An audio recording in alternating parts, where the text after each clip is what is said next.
Hello, everybody. Welcome to week 2 of Blue Otter Masters season number 15. Tonight, we've got a battle in Bandle City, Ember Ignite versus Looking for Jobs. Both teams picked up wins in week number 1 and are going to be looking to keep that momentum going. My name is Crewman. I'm joined by the fantastic Pelly for the action tonight. Pelly, how you doing? I'm doing all right. Just had myself some dinner. Excited to hop into some Master League of Legends content. I'm Oh, a yeah. I'm a lowly Emerald player myself, so I'm very excited to Same. see, what the higher divisions have in store for us, if we ever make it up there. Oh, it's always a good time. I'm certainly a fan of casting, as high level League of Legends as I can get my eyeballs on. So I am very happy to be here as well. Let's take a look at this first draft that we have. Looks like Ember Ignite's going to be over here on the blue side. They have banned away Graves, Ashe, and Syndra to start things off. And the Job Hunters have banned away a couple of mid lane options. Although that way, if I recall correctly, I believe we did see played in the bot lane for Ember Ignite last week. So a little bit of a flex there. Senna going to get taken away as well. Poppy on the B1. And then the Ezreal looks like is going to come through. Ezreal Karma bot lane going to be the priority for the Job Hunters. Yeah, Ezreal Karma is probably one of the best bot lane duo you can get right now. Maybe just behind Ashe Seraphine, but we do see the Ashe banned out. It's not on the table. Ezreal Karma has amazing push in the bot lane. It's going to have perma prio.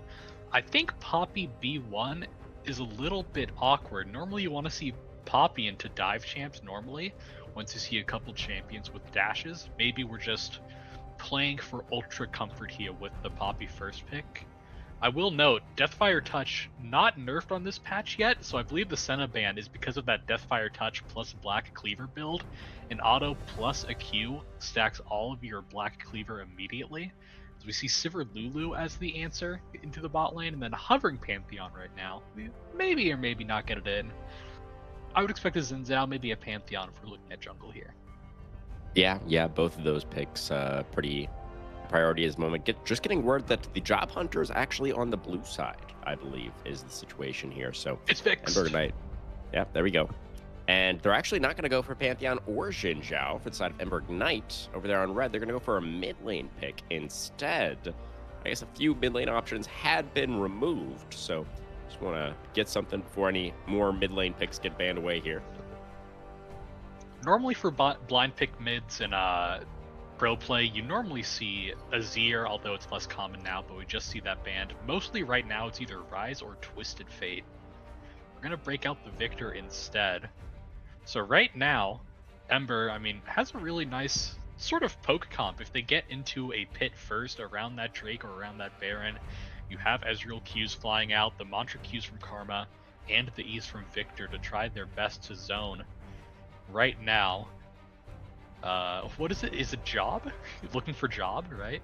Yeah, looking for jobs. That is the Looking team for name. Yeah. jobs is right now sort of just crafting a front to back, having Lulu in the back line to play with the Sivir, have Poppy as your front line. That's either going to be flexed top or jungle, as we see Cassante and Jarvan banned out from the side of looking for jobs, and then Azir and Xerath banned out. I'm pretty Yeah. survived. I'm pretty surprised Jarvan is banned, especially when you're playing Poppy. Poppy can That's just deny true. the flag and drag with her W. But the Jarvan is very good against the Sivir, right? If there's ever a moment where Poppy isn't there, and the Jarvan can just kind of jump on top of the Sivir, force the flash, that can be pretty annoying for the Sivir to try to deal with. And definitely for the side of Ember Ignite, they do need frontline and engage still, which they have now secured for themselves in the form of that Scion on R4. I do think that's a pretty good pick for their composition. It does mean that they're saving their R5 counter pick for the jungle slot, which is pretty intriguing. Yeah, we don't see counterpick jungle often. I guess they want to assure where that Poppy is going before they lock in the matchup.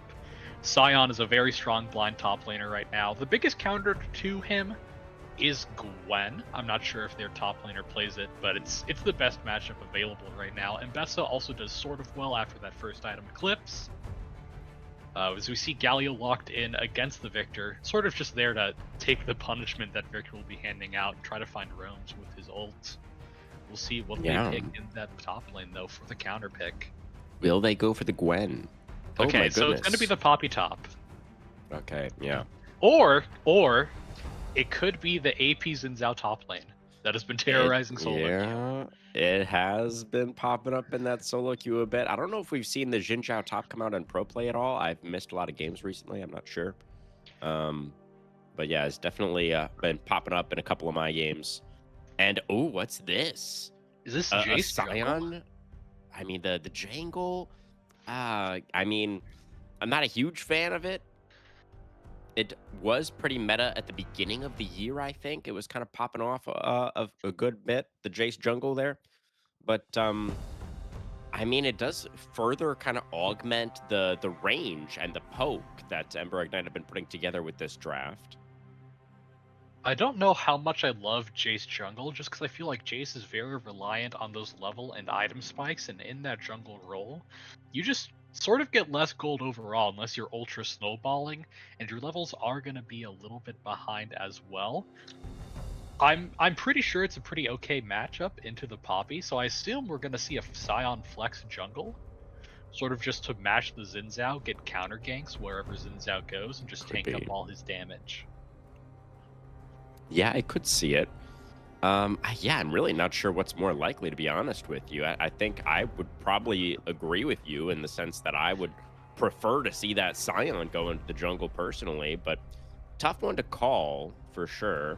Because you also, the Scion is kind of like your only real front line, right? So you kind of want the Scion to get a lot of experience and gold as well, so he can be as tanky as possible and buy the maximum amount of time for Victor and Ezreal and Jace to get their damage out. So interesting to see what they do end up deciding to do with that. But on the side of the job hunters, their composition very, very short range. You know, they do have some strong synergies here with like all of these melee champions and the Sivir. You can use the on the hunt to get like a Xin Zhao or a Poppy into position, or you can get Galio into position to find a multi-man taunt. Like there's some synergy there. The Galio and the Xin Zhao in particular could be really strong together, where the Xin Zhao goes in, the Galio comes in over the top. But if they are not able to find a crispy engage for the side of the job hunters here, then Ember Ignite are just gonna kind of keep chipping away at them.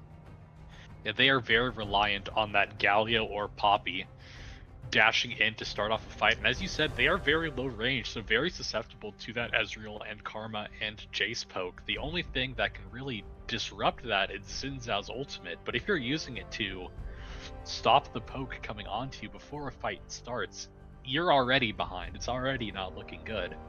So we really need to see quick snap engages from looking for jobs if they want to play this front to back team fight. Yeah, definitely, definitely. What do we think about the mid lane matchup here? You know, Galio versus Victor. You know, if we're talking about looking for jobs, you know, needing to find these strong engages, you kind of want to be in a position where you can force this long range poke comp to kind of force into you so that you can find a favorable engage. When we talk about things like that, then we're talking about priority, right? So do you think the Galio is going to be able to find any priority early against the Victor in order to try and maybe move around the map a little bit and get some control for the job hunters so that they can get themselves into a favorable position around these objectives? For first item, it's going to be difficult for Galio to ever find that prio. If he ever tries to E in onto the Victor to try to initiate a quick burst trade, Victor can drop down his W and sort of just stun him in place and get that trade back. And Galio is super weak early as well. You just don't have the MR stacked up. You're playing a melee mid laner. You're going to take a lot of abuse from Victor in this early laning phase. So I don't expect him to have shove until his first item. Once that comes out, he can basically one-shot the wave with his Q autos and open up the map a lot more with his ults. Yeah, I mean, that does sound like going to be tough early on for the Galio, and that kind of leads me to think that looking for jobs might be in a kind of triple losing lane situation here, right? I mean, we definitely expect Sivir or Lulu to lose against Ezreal Karma in that bot lane. So then, you know, I'm in the client and I can confirm it looks like the Jace is going to be jungling. So maybe Crimson King on this Poppy can get some priority against the Scion, but is that really going to be enough to get the job hunters through this early game? I don't know. I mean, tank top lane matchup, you sort of just hit each other a lot. And that's really all that happens. Prio can flip one way or the other. Poppy has her Q on the wave. Scion has his Q on the wave. But I don't think that's really too much of a big deal. I mean, Scion can really easily sack his wave to just ult down river. Yeah. Like, he has the faster rotate if he needs it. I'm pretty interested on how this Jace is supposed to play into Xin Zhao. I have Yeah. not seen this jungle matchup before, and as a jungle main, I'm very interested in it. I think it's going to be a big component in this game. For sure, for sure. I mean, especially because Ember Ignite gave so many draft resources over to the jungle in this game one champ select, right? Saving that jungle pick for 5, taking the Jace.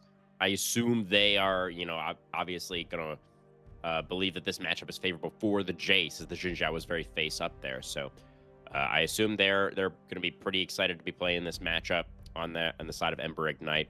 I do think that the Xin Zhao should be stronger early. So I wonder if Diego here on the Xin Zhao is going to be looking for some kind of early invade to try to pressure the Jace and not allow him to get to those first few levels for free. We could see that come out, especially because Xin Zhao's first clear is a little bit slower than your average jungler. So I could see him like doing a 3-camp clear and then. But the problem is, thinking about it more, where's his prio? He should have maybe have prio level 1 bot with Sivir W. Yeah, But it's really hard to invade on this team because you have true. losing bot, losing mid. Well, what do you think? Are looking for jobs going to be able to make this short range composition work? Or are they going to find that clean engage, or is it going to be Ember Ignite just kind of burning away at them? Who do you think's taking game 1? I think if Ember Ignite find the early lead, pre-14, they should be able to snowball the game pretty cleanly by just setting up at those objectives early. So, my vote right now is for Ember. Makes sense to me. See if looking for jobs can prove us wrong, or if the jangle is going to be reigning supreme here in game number 1. Don't go anywhere. We'll be right back with the first game of the night.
All right, everybody, welcome onto the good old Rift of Summoning for game number 1 in this best of 3. Week number 2 here in BOL Masters Season 15. Looking for jobs on the blue side, Ember Ignite on red to start this one off. And we're feeling pretty good overall, I think, about this Ember Ignite composition. But the jangle is still a bit of a question mark. He's gone for first strike here, Pelly. We normally see first strike on assassin junglers, sort of like Nefiri, where you want to get your initial burst in the gank. Interestingly enough, he didn't start a potion. Normally, when you see Hmm. sort of off meta junglers like this, you sort of rely on your potion as your first clear is not as healthy. But maybe he's so practiced on it, he doesn't need it. He's just that confident. Could be. Could be. Is starting on those Raptors. Going to have those smaller camps cycling a little bit quicker. I think that does make sense. The Jace doesn't really want to be doing too much fighting early. Really wants to just be getting that golden XP as much as possible. Meanwhile, Diego has started on his own blue. Tried to get some information there on the enemy Raptor camp at level 1. Was kind of it was guarded by the Jace. And so not really too much information gained for Diego. They may suspect the Raptor start. Yeah, but looks like he's just going to be clearing top to bot. Just want to hover his bot lane because of how shoved in. It's probably going to be early game, as we're actually going to see an early reset for Always Love You on the Jace. I know I'm playing mid lane right now in BOL Premier. My jungler does love to 3 camp into reset for that early longsword normally, and just try to scuffle at the scuttle crab early with that item advantage to see if they can get an Oh, early kill. I'm assuming that's what we're getting here as well. okay. Yeah, I mean, always love you there on the Jace. Probably does also suspect that the Jinjai was clearing towards this bottom side. So could very well be a skirmish in the river being anticipated here. But the Jace will likely not be first into that river, given the extra time to go base, unless he is going to skip that blue buff, which would be maybe a little bit surprising. The Xin Zhao also skipping the Krugs. Yeah, Xin Zhao's Diego. first clear is so slow that he sort of needs to skip it if he wants to get to that scuttle in Look time. for Instead, the he's ganking gank mid. onto Mitch here. Yeah, they taunt to set this one up. The gravity well, really nice though. Victor trying to play this one long, but his own jungler is not. No, now the level 4 Jace is starting to come over. 91, meanwhile, going to take a pretty nasty trade here in the bot lane. And Diego and Cam, realizing that the Jace was there and was level 4, decided not to opt for the 2v2. And we will just get a trade off of those initial scuttlers. Yeah, Diego saw that Jace or that Victor hovering in the bot river while walking back to lane. Can infer that Jace was coming from the bot side river to get that scuttle, but we see since this Jace started his Raptors first, Diego gets the invade on the respawn. That's going to put Jace pretty far behind. I mean, we did skip the Krugs to get this, but now that's a level 2 camp just completely stolen away from this Jace. Yeah, definitely. A nice heads up move there from Diego. And always love you, not happy about it, pinging furiously into the river. Now he's on And vision. yeah, stepping in a ward there as he goes for a counter invade and is not going to fully commit to it. Will back off back into his own jungle. So a nice little win there for Diego. Nice charge into the wall here for Crimson Kings. Rexalis is completely out of mana, but does still have the teleport. My apologies for talking about bot lane for top lane. I mean, for a moment there. My bad. Yeah, top lane, whatever. I mean, they're 2 tanks. They're just doing their thing. They'll figure Yeah. it out eventually. As we're back in bot lane, we do see Sivir with this early shove because of her W and the Q. Maybe we see the arcane shift in. Spell shield is a little bit late, so it Yeah. gets a little bit of poke. But I mean, you're still being shoved in. Ezreal does not have that good of wave clear, so Sivir will be controlling that wave for the foreseeable future.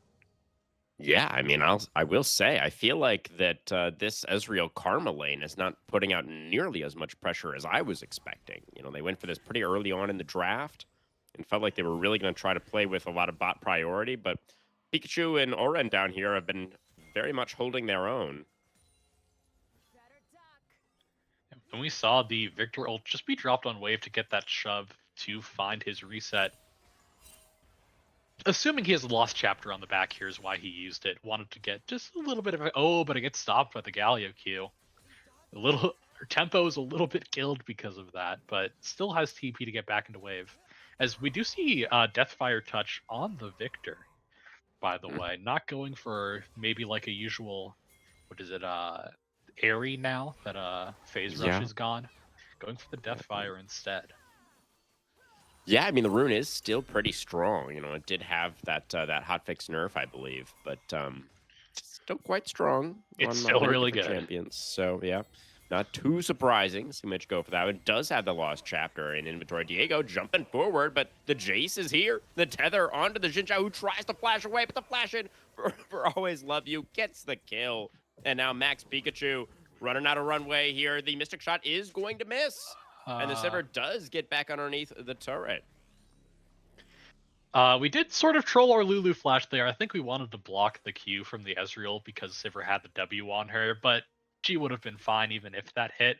But it's a great play from Always Love You. We talked about him getting those early resets to find that early item advantage. And I mean, at that time, it was even in items, but still, because of the pace of his clear from that early longsword, gets him into that river early and lets him get that setup. So Diego gets his flash punish along with the Max and Aura in bot lane. So you are now running a Sivir Lulu without flash in the bot lane. And Sivir All also has right, TP, so ghosting no on top combat of stun Mitch either. here. The Victor is in some trouble. Puts down the gravity well, gets the stun onto Cam, but Diego just going to wait that one out. Flash away is there for Mitch. And the Victor will get away from that gank. Does cost him the summoner, though. It's a good flash punish, and now, as in Zhao, you can just look for the repeat ganks over and over again. Victor does not have any mobility to ever escape a follow-up, so you really want to be punishing this mid lane timer if you can. We did see the kill in bot lane, but didn't take the dragon right now. Still just farming up our jungles while we can. Yeah, it definitely was a pretty big win, I think, for the Jace to get that kill. We kind of have already talked about how the Xinjiao is a little bit stronger early, but the Jace is going to be much more threatening once he does have a couple of items under his belt. So already accelerated towards that first one. And we'll see when one of these junglers does decide to go towards one of these neutrals.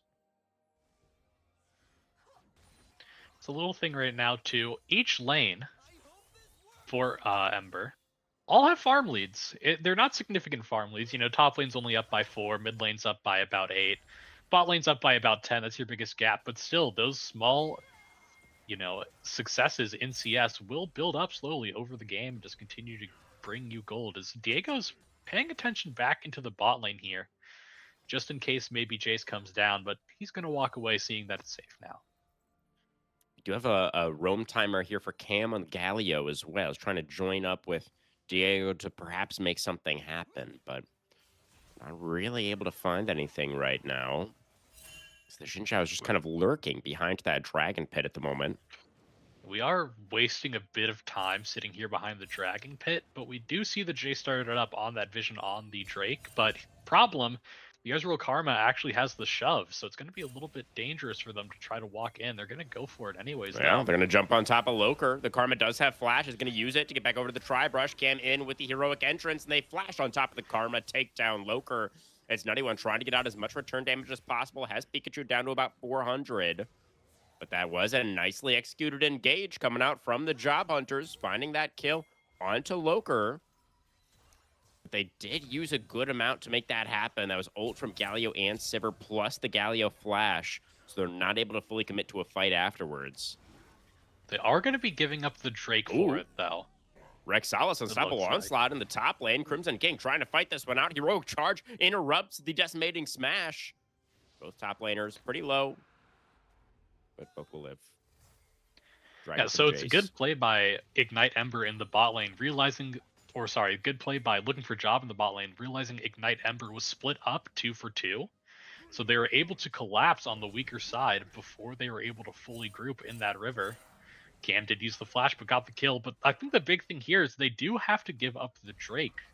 The Yeah. trades in that fight were just sacrificed a lot of their health bar to get that kill. So the first Ocean Drake will go over to the side of Embers. We have no Ocean, no Infernal Soul. It's 2 pretty good souls off the table. Hopefully it's not a Chemtech that we get. Yeah, I mean, it would be nice for Rexalis, and it would be nice, actually very nice, I think, for the side of the Job Hunters. It would get some shield power for the Lulu, and their entire top side would be pretty happy with the Chemtech Soul, I would imagine. But certainly, I think the side of Ember Ignite would really love anything else, generally. As the Grubs looks like going to be fully taken by Diego. Does manage to get all 3 of those. Always love you just a little bit late to the party. Everybody has already gone home. Yeah, Grub's probably not a big deal in this game. Looking at both comps, there's no super strong side laner that you expect to just be pushing down towers the whole game.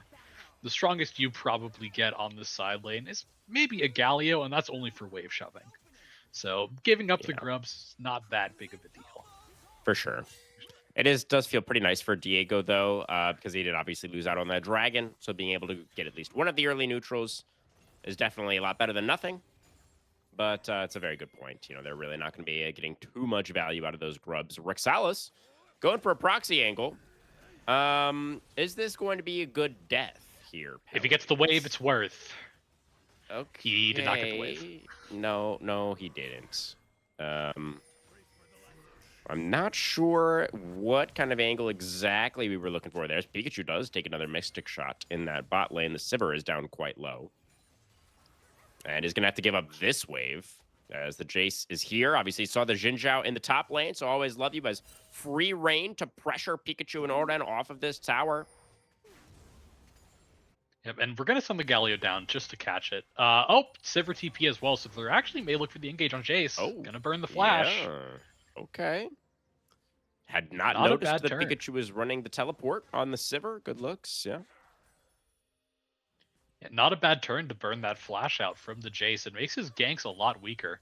He only has that knockback in hammer form, and you would love to flash on top of someone to get that knockback instantly. So, maybe now he's just throwing out some poke on his gang. Says, here's a shock blast, it'll do some damage, you can do the rest.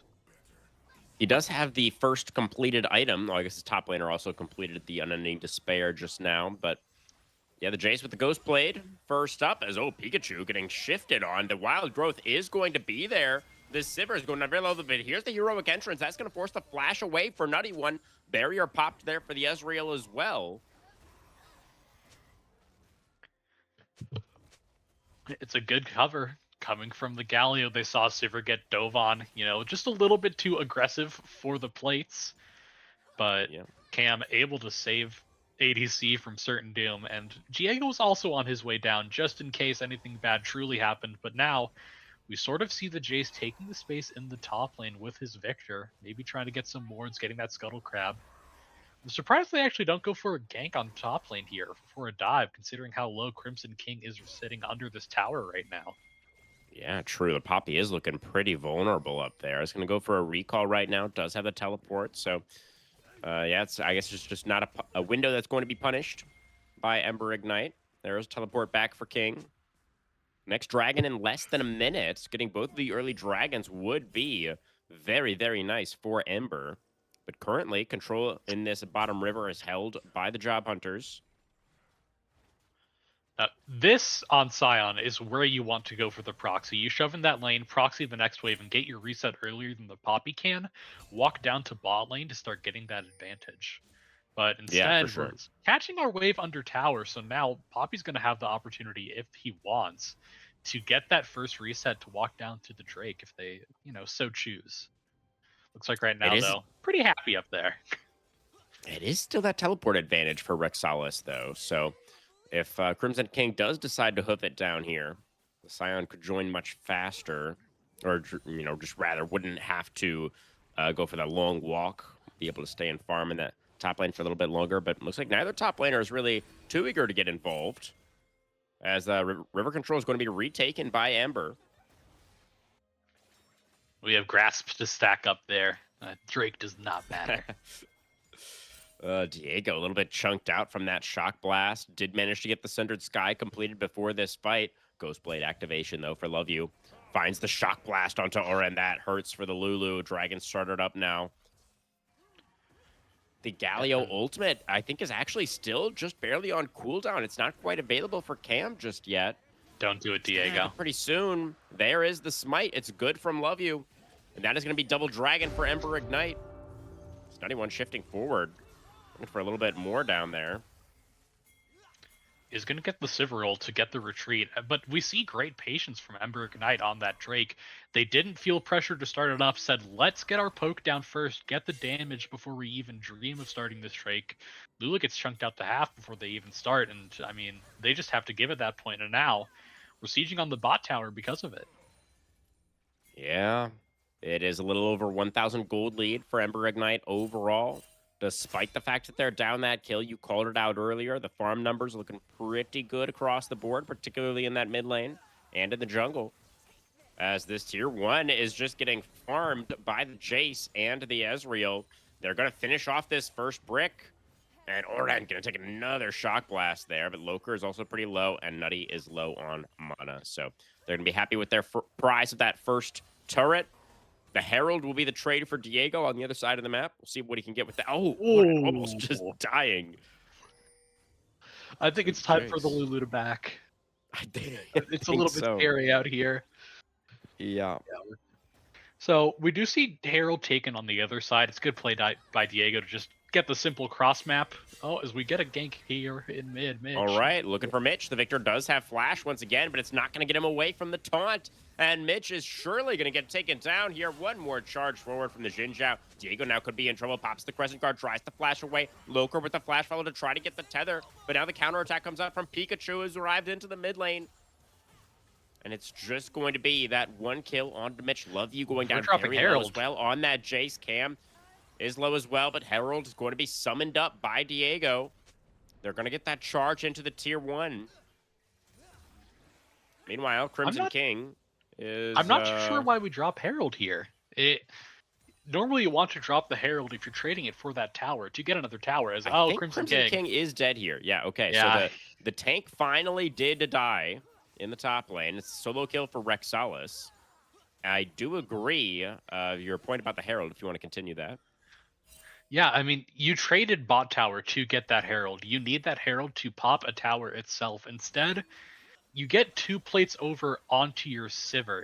It's not a good gold trade for you around the map, especially because of how much bot lane turret being down opens up that map. And now Relaxis, he's out of mana. He's in a very bad spot. Scion has overstayed. He's going to try to flash away. Rexalis trying to get back underneath that tier 1 turret. He's going to be taunted up. Did have enough mana to go for the ultimate there. And that is going to cause enough disruption where he can wander his way back to safety. But we saw Ember overload bot with 3 to get that first tier 1 bot. We can see the same thing happen mid here if they choose. It's like always Love You is just going to go for the back instead. Has the Voltaic Cyclo Sword on the back. Yeah. I mean, this item is so strong that assassins across the board are being nerfed next patch because of how strong Cyclo Sword is for them. They're not nerfing the item itself for reasons I don't know, but they're nerfing assassins in general. So this is an absolute huge power spike for this Jace. Yeah, he's massive right now for sure. And that soul point is coming up in 90 seconds. We'll see if Diego can get up to his second item. Looks like it's going to be as probably is that a cleaver? No. That Diego's building second. I believe it's Sterex, I think. It could be. It's either Black Cleaver or Sterex. Their builds are pretty similar, if I remember correctly.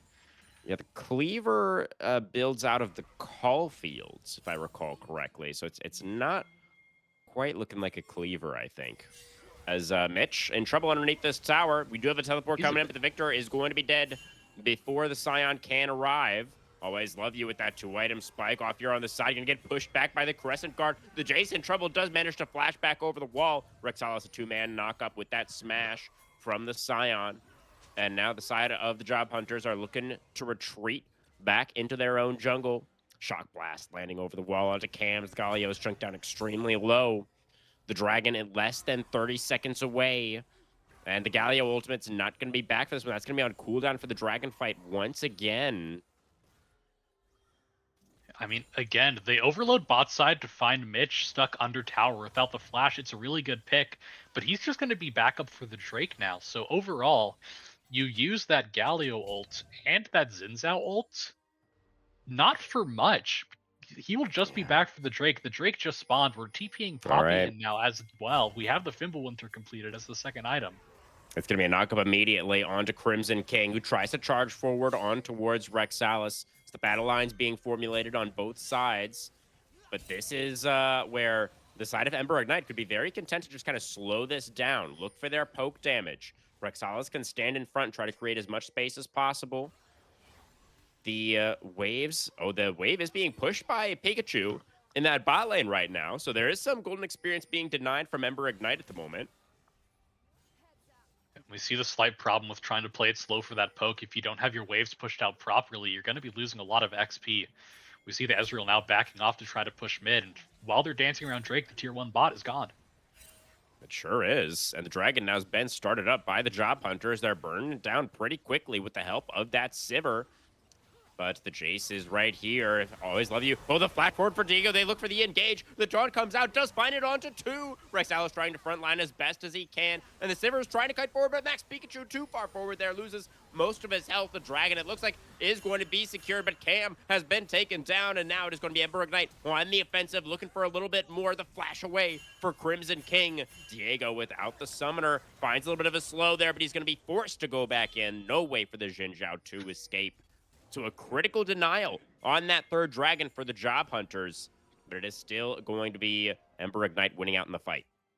They deny the Drake, but they sacrifice so much. It looks like a good start for looking for jobs. You find the Xin Zhao into the backline with his ultimate knockback. You have Poppy ult someone out as well, but they just don't have the damage. This comp is very reliant on this Sivir to really provide that damage, and we're only at 2 items right now. So the ricochets off that W just not providing enough. And we talked about how big that Jace power spike is with that Cyclo Sword. Did a lot of work in that fight. He's up 50 farm right now in the jungle. Yeah, very, very strong. Well, that is going to be another tier 1 claimed by Pikachu in that mid lane. So the Sivir is moving quickly towards that third item where, she is going to become a pretty real threat. The key is still going to be, can the Job Hunters get Pikachu into a position to do the damage that is going to be necessary? Honestly, their engages have looked pretty solid so far. I think it's clear that they know their win conditions with this composition. They know how to do it, but can you find that damage in that next fight? Baron is now the next objective on the map. We see the mid laners both on a side lane. They have TP up, and Galio has the ult, so we're going to stick him down in bot, play with the waves a little bit, send everyone else top to start getting vision. Right now, Ember has much better control of those river wards, but they are a little bit off tempo to defend it with the Jace going back in base. So looking for jobs, playing a little bit grouped, trying to poke out as much vision as they can. I don't think Nutty One knows he's on a ward here. Oh, absolutely did not. He's going to have to burn the flash to get away from that engage. Diego pops the Crescent Guard. They found the Jason. They shut him down, and the gold for the Sivir as well. Rexalis comes in with the unstoppable onslaught, but Loker is going to be taken down as well. The Keeper's verdict to eject the Scion from the back line, and now the heroic entrance going to come out from Cam just to make sure everybody can get away. Couple of quick picks as the Galio flashes back in, finds the taunt onto 2. Mitch in trouble, tries to flash away. Crimson King gets the kill. A third one going over to looking for jobs. They find a massive team fight win around the mid lane. Yeah, Nutty One is caught out on a ward, didn't know he was sitting on one. And are they seriously going to try to contest Baron here? They're trying to do the Baron. Yeah, Nutty One is kind of low, but so are most of the members of Looking for Jobs. The respawns start to come through. Always Love You now sprinting out of the base as Crimson King trying to zone away as best he can. The Baron is going to be taken. The Job Hunters, they saw the window. They're going to be able to get the objective. Can they get everybody out afterwards? Rexalis on the chase. Loker is back alongside Nutty. They do have to be careful about pushing into Fog, though. So a really nice Baron secure for the side of Looking for Jobs. They have completely eliminated that gold deficit. And nice back cancel. Yeah, a little bit of a cancel. That's the moral victory. Although, actually, there is a wave coming in mid right now, so this might be a mid-inner turret going over to Ember Ignite. They're going to get a little over half of it. All right, back to that Baron play real quick while we have a little bit of time. We saw Nutty One get caught out on that ward, and everyone tried to sacrifice to save that Ezreal. But we talked about it. They're finding good engages, and they find the good snap engage again, forcing out the flash. Is that's not going to do much. Yeah, Q misses as well. So it's a great punish and a great Baron take as well. I mean, they swung the gold lead. I mean, Oh, reasonably back to their they've caught oh Loker. no. Ooh, that is a pretty big pick. The Dragon is spawning in 45 seconds. The Karma's back in 30. There is a lot of vision down right now, but most of it's going to be cleared out by looking for jobs. They're going to have a very easy time getting priority with this Baron buff as well. Yeah, that karma going down is massive because now you don't have an easy way to walk in and get your vision. You know, you want the Scion and the karma to be walking in together to be setting up that vision for that Drake, especially as a poke comp. You want to be there first and get your damage down, but now that avenue is cut off for you. They may just have to give up this Drake. It's looking pretty likely right now. See Cam getting this bot wave pushed up all the way to that bot inner turret as well. Dragon in Oh, 5 we're going seconds. for We do have a resets here. base for the bot lane. Sivir has the teleport, so Pikachu can get back out into the mid lane here. Do they catch that reset timer though? Doesn't look like it. Galio's already back in ult range. Lu's already back, so Salas is cheeky going to little take some reset timer. space here towards the river. Crimson King is going to get chunked pretty low. Diego just Whoa. flashes in, trying to set up for that heroic entrance of the Galio. Rexalis is going to be forced to flash away. Nutty One isolated off on the side, does manage to shift away from the Xin Zhao and the Galio. Crimson King now going pretty deep on towards that Karma, but the Mantra Inspire keeps those shields on, protects everybody from the Poppy. And now some low health bars on both sides. Love you looking for the flank angle here on the Jace. Try to find these shock blasts. That's a big chunk onto Cam. We just As get Diego it. dashing in once again. A little bit of chip damage coming out from that death ray from Mitch. Dragon now going to be started up by the Job Hunters. This is a And it's the TP back from teleport back Scion. for Rexalis. Yeah, he's going to be with a full HP bar. That is massive. Crimson King now on the off angle. Keeper's Verdict on cooldown, though. Not sure what the Poppy can really get done here. Rexalis is the main man right now with that full health bar. And he's going to push everybody out of the river. Diego trying to get back maybe in towards that dragon, but has the wild growth, but is going to be cut down. And that's going to be Oren falling as well. It's going to be Mountain Soul Point over to the side of Ember Ignite. And the Job Hunters just overstaying a little bit there around the objective, I guess. Yeah, I mean, their initial engage was just a little bit hyphy. I mean, we see Diego instantly flash E in for the Galio over the top, but his backline isn't there to follow, and if your Sivir isn't there to follow with the damage, the play doesn't do anything. You just sort of wasted your cooldowns. We saw Poppy ult over the top as well. So they were down Xin Zhao flash, down Poppy ult, down Galio ult when the second skirmish came around, and by then so much poke had landed out by Ember that it just forced looking for jobs to back off of that Drake. So now we have Soul in 4 minutes as Mitch. He's on a side lane again. He may be caught again. He has flash. Yeah. Should be okay.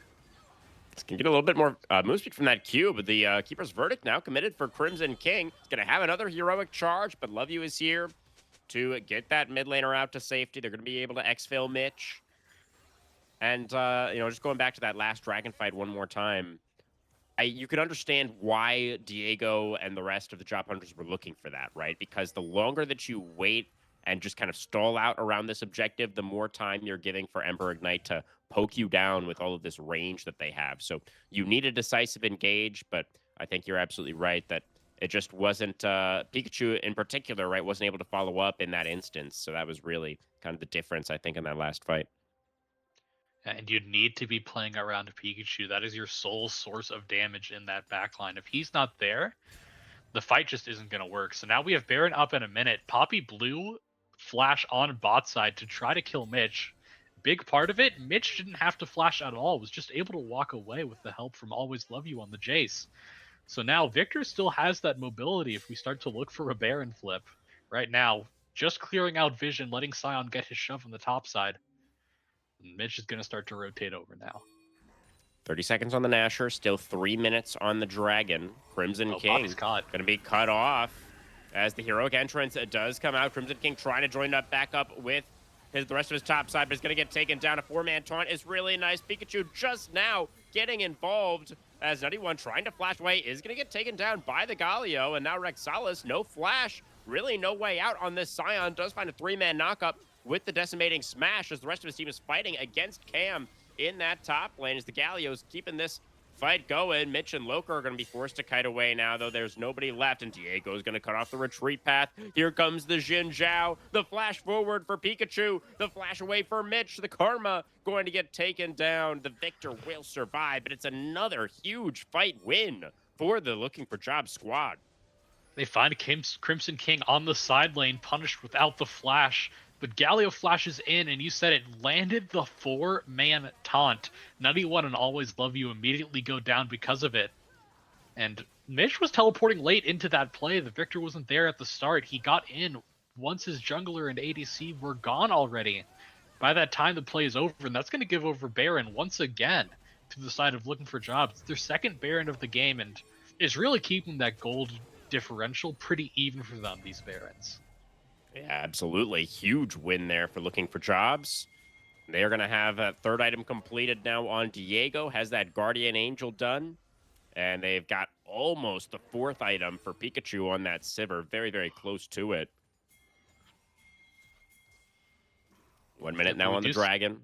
And this is going to be a critical sequence coming up here for Looking for Jobs. They need to maintain control over this map so they can set up for another Dragon secure.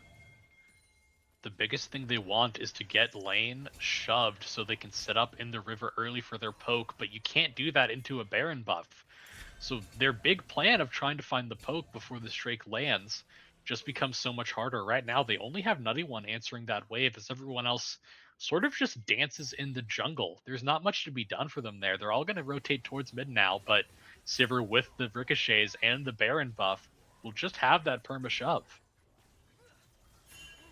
Yeah. Completely ignoring bot lane as well, by the way. Crimson King, I mean, he's crashing like 2.5 waves down here right now. Always Love You moving forward aggressively. Just going to flash in on that Jace. The counter engage comes out from the Galio, though. They do take down the Sivir. So that is the main damage threat on the side of Looking for Jobs, but Always Love You trading himself off for that one. Not entirely sure if that was worth with the Dragon spawning.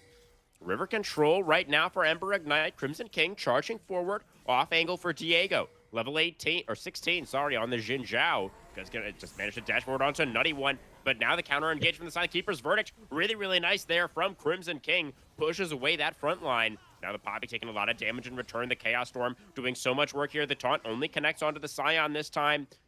And it's still Ezreal Victor here with so much range damage. They're going to keep chipping away these health bars, and Pikachu isn't here. The main damage threat for the Job Hunters. That makes this fight so difficult. The tether onto Crimson King. Diego tries to dash forward, but the Poppy is going to get taken down. And look at Mitch and Nutty One still full HP on the Ezreal and the Victor. They're going to take everybody down. Diego's GA is wasted. It is going to be Mountain Soul and almost assuredly a Game 1 victory for Ember Ignite. I mean, I was a little bit skeptical and Always Love You sending it so hard for that Sivir. You are sacrificing your smite on that Drake spawn to catch out one person. But we've talked about it so much this game. That Sivir is their damage. And we saw when they were trying to posture around Drake after that 1-for-1 trade, how pitiful their damage truly was. This is a 4-1 and 7 Galio that is trying to do all of your damage, and he just can't even tickle the health bar of the Scion. So that's going to give away Mountain Soul as well. So now, I mean, Max Pikachu sort of has the world on his shoulders right now, playing into this Mountain Soul as that Soul tank shred damage. I mean, it is truly all up to him to try to stabilize this game. He has his armor shred now with his fourth item, with the Last Whisper, but is it just too little, too late? We'll see. I mean, if there's any AD carry that can still play against Mountain Soul, it's probably Sivir, right? There is that Black Cleaver on Diego as well for a little bit of armor shred. But we've seen that the fights have just been really difficult to execute for Looking for Jobs already. And it's just that much harder now against this Mountain Soul. The good news is the Sivir is still ahead, and we are working towards GA. But once we get that, not much to get stronger on. They do have the extra item slot, of course, but I don't think the game will go too on much longer after that GA gets bought. So Max Pikachu is looking midwave here. He's isolating himself pretty Ooh. hard, and that's a huge chunk. Just late Yeah, on the Siver's spell gonna go shield, home and after that one. yeah, that's going to force the backs out. And now, with a minute 50 onto the Baron, we're just going to take this time to just set up wards in their top jungle. And we should be able to crack the Yeah. tier 2 top as well with this shove. So a very big gold swing for the side of Ember here. And now Yeah, they're all these perfectly camps set getting up for the taken Baron. away. Absolutely, absolutely. They've got amazing vision control at this point in this jungle. And the Jace still super strong. Has that 4.5 items done in the jungle there for the side of Ember Ignite. Versus Diego just barely been able to complete his third. The Jace is just so strong this late in the game, and it, turns out it was really heads up move from Love You to isolate and pick off Pikachu in that last fight. That's exactly what he needed to do. See if they can find another angle onto the Sivir here. 1 minute now on the Baron. We've got the Victor roaming back over, grouping up with the team. If we do see all of their wards that they put in topside taken, but they had to use all their sweepers to get that vision out. So Lulu's now on the reset. They once again, if they choose, have a timer to go into that top jungle and reward. But Karma gets her back a little bit late in order to do that correctly. Just a little bit of a mistiming.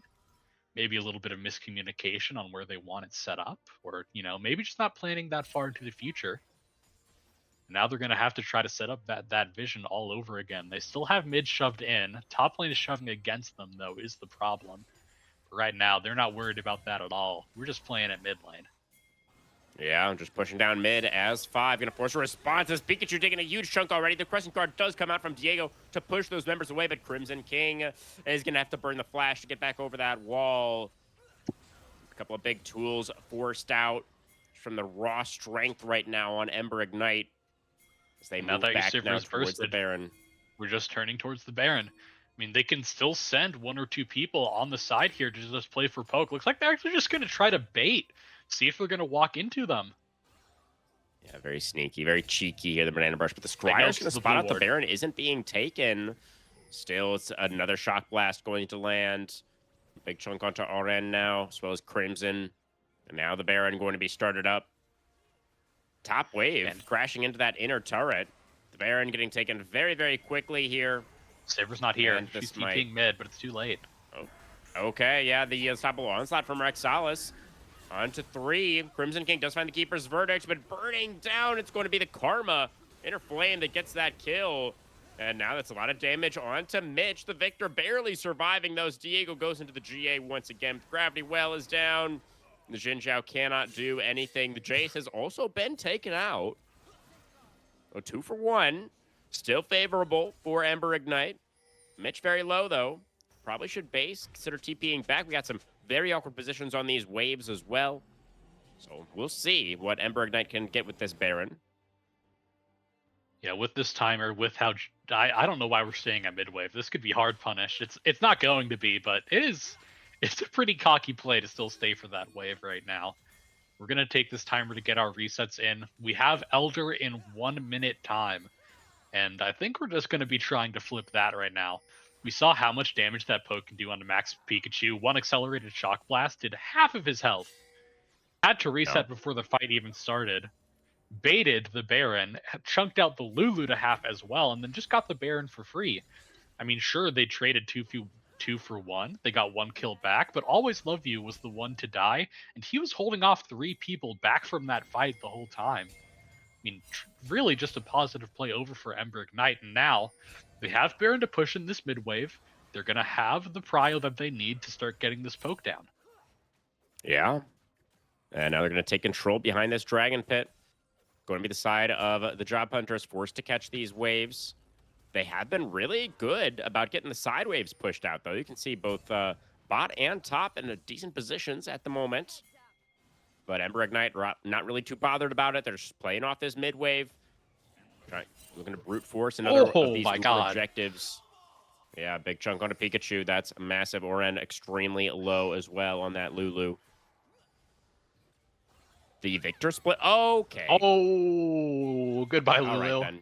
Goodbye. It was nice knowing you. How did that one taste? As it's just Probably not good. easy pickings for Love You. And now the Elder is going to be started up. Cam is here on the Galio trying to get some vision, trying to get some information, but Rexalis holding the line. They're in mid. Diego trying to come in from the top side, but the Elder already secured. And now the damage is going to start to pile in. Diego going to be the first to fall here. Cam is going to be next. True Shot Barrage over the top. Crimson King taken out by the Victor for a double kill. And now it is only Pikachu left for about 10 seconds. This should Don't just think be the game. Sivir is going to be able to hold here. Yeah, it's almost assuredly is going to be the push to end coming out now. Look at that massive shield on the Scion. That's crazy. It's almost 100% increase of his health bar. Everyone say thank you to Empowered TP. Oh no, this Oh, dropped the back Elder, again. the flash for the smash, and that's going to be the Dragon Laser coming down. Pikachu taken out on the steps of his own fountain, and in 41 minutes, pretty lengthy game number one. It is going to be Ember Ignite taking the W. It is a long one, but it's pretty hard to look back at this game and not feel like Ember was not in the driver's seat for most of it. Just played it slow and methodical. Didn't get too excited with their leads. And we talked about how in draft, I felt like this Jace was the very big pick to look out for, especially being an off meta jungler. You want to find those early leads. And Always Love You was able to do that. And I mean, if we look at that gold difference in the jungle just by itself, up 6K at the end of the game. Yeah, Love You was massive on the jangle for sure. They gave him the draft resources. There was a lot of pressure on him to make this pick work, and he did. I guess that's probably got to be our POG, right? The jangle? Yeah, I would give it to him. I mean, Nutty One definitely had a great game as well. Looking at that KDA, only died once, and Rick Yeah. Solstice as the Yeah. sole tank bought so much space. But I mean, if we look back at these fights, I mean, all of it was from Always Love You on this Jace, just half chunking someone before it could even start. I mean, Yeah, particularly towards putting, those. yeah, especially towards those Drakes. Absolutely. Yeah, definitely a team effort, though, from Ember Ignite in game number one, as they do manage to get themselves a pretty convincing victory. We're going to go to a short break, guys, and then we'll be right back for Champion Select in game number two.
Hello there, everybody. Welcome back. We are now jumping into Game 2 draft between Ember Ignite and Looking for Jobs. The Job Hunters have decided to move on over to the red side after suffering that defeat in game number 1. Pele, your thoughts? We're gonna see what they can adapt in this game too. Gonna move over to the red side, so they want to figure out their tricky little flexes that Ember had first game before they lock in their last pick. We're seeing a lot of jungle bans targeted right now. Wukong, Nocturne, Graves, all already gone out of the draft. We see the Ashe ban be carried over from game 1, still denying that Ashe Seraphine. We're gonna see Senna as well. So, actually, gonna do Smolder. Smolder is another one who can build that Black Cleaver plus a Deathfire Grasp. So maybe we see a Senna locked in first pick here, since it was dropped from the first game. Well, the Rumble is still open as well. That's pretty high priority in the top lane. So Ember Ignite going to take that one instead. He is very thematic with their team name, which I do appreciate. Yeah, it definitely fits. He's all about fire. Ember Ignite, I imagine, is about fire as well as, looking at their logo. We do see the Hui ban dropped, and it will be instantly locked in. And then the Ornn answer. Ornn is sort of just there to take the punishment early and scale up for the team fight. It's another situation where you're not going to be doing much in lane. It's all about playing out of the lane for that Ornn. So what? Yeah, I've noticed that Crimson King mostly just plays tanks for this squad. He's again, Girth Certificate is listed as their starting top laner for Looking for Jobs. So I'm not entirely sure if we don't think it's a name change. We think it's a different player. But Crimson King, assuming he is kind of subbing in, makes sense that he'd just kind of be playing that weak side role for the most part. We do have the Mel is going to come through, so that feels like a really nice answer into the Ornn, right? You can just use your W to reflect the Ornhorn second cast to get the knockback for your team. And if this, I think Ember's comp already is sort of insane. Jarvan and Rumble as a combo together, dropping the Cataclysm on top of Rumble's ult, just provides so much burn damage. And now imagine just Mel over the top with her root, with her Q damage. It is, a single target can just be found and instantly bursted right now from the side of Ember. As now we don't have the Poppy to answer that Jarvan. Instead, it is going to be, I think that's a Lissandra support. You think so? So, I know Lissandra support is specifically a counter pick into Rakan because of how good the dive is. Yeah. Because if Rakan ever W's, Lissandra can W herself. It cancels the knockup from the Rakan. And then he's sort of just stuck there for a little bit. I imagine that they're trying to use that same principle on Jarvan, but I just can't see where else this Lissandra would go right now, unless we are rocking Ornn jungle and then putting Lissandra top. Why could it not be Lissandra mid lane? Cam played Lissandra mid lane last week, was 7-2 and 19 in game 3 last week on the Lissandra. Where the I guess Hui could support. I think it's way bot lane. I think it's way APC. Oh, or APC. In my mind, ADC is for attack damage only. Sure. No, I get that. Because I'm a purist, I guess. But yeah, Hui could definitely APC. Pikachu did have a way APC game last week as well. It wasn't too impressive, 6-6 and 2 on the way in game number 1 last week. Did have the most gold on the team in that game by a pretty comfortable margin, and they did win that game. So despite the underwhelming KDA, clearly did still do some work. It does mean that the Job Hunters are extremely light on attack damage right now, so I'm very curious if they're going to find a way to get some of that mixed into this composition. Yeah, you need a pretty heavy AD jungler to balance this out. Any AD jungler right now on the patch is pretty good. All of them are pretty meta. You could look at Wukong here. Xin Zhao's already gone. You can look at Nefiri if you're looking at a more quick pick comp oriented with Lissandra and Hui spells casted on top of it. Kindred. Lock it in. Ooh, there it's could be a time. Kindred. I don't think it's going to be Kindred, but I do like Kindred as a pick here for their comp. It is going to be the Okay. Ambessa instead. So Yeah, Ambessa just able to dive in with the public execution onto anyone in the back line. The Mel's pretty immobile, and importantly, can't reflect public execution. So true. could look for a quick burst on her. As Another now, interaction question for you. Ambessa sure. obviously has many dashes, but as far as I'm aware, the Ambessa dashes cannot get you out of a cataclysm. Do you know if that's No, it correct? cannot. It Okay. cannot. You are stuck in there if you are put in the Cataclysm. As we're gonna see Aphelios locked in. We normally see it paired with Lulu. He loves enchanters, but that's not available right now. I I actually really love Tarek if it's locked in here, especially into the Ambessa and Ornn. Yeah. I mean, if it's locked in, you put the Tarek ult over the top on their primary engage. They're pretty burst heavy. They got me excited for nothing. Go back. Go back, please. Thresh is pretty cool too. He's I not mean, maybe quite as exciting as the Tarek, but Thresh is like the classic pairing with the Aphelios, you know? yeah. It's the bread and butter. What if I wanted something fancier than butter on my toast, though, you know? What if I wanted some jam? Yeah, yeah. Well, I mean, it's at least you've got extra crispy toast from the Rumble. So it's like really nice toast with some fancy butter, some really just like high quality butter. And then you've got like maybe a little bit of honey on there as well. I'm trying to think what Mel represents in this analogy. I'm not entirely sure. The plate. Mel is the I don't know. plate. She's the plate. Sure.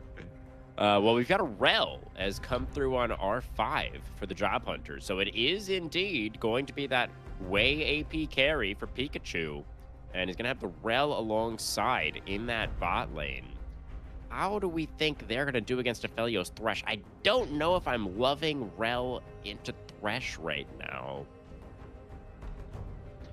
I know this matchup is one-sided for one person. I just don't remember which one it's one-sided for. Well, because I mean, I think it should be Thresh, right? Because you can like flay Rel out of her crash down, and you can like lantern people out of magnet storms. It feels like a matchup that should be pretty good for Okay. Thresh. I just my looked up mind. the win rates.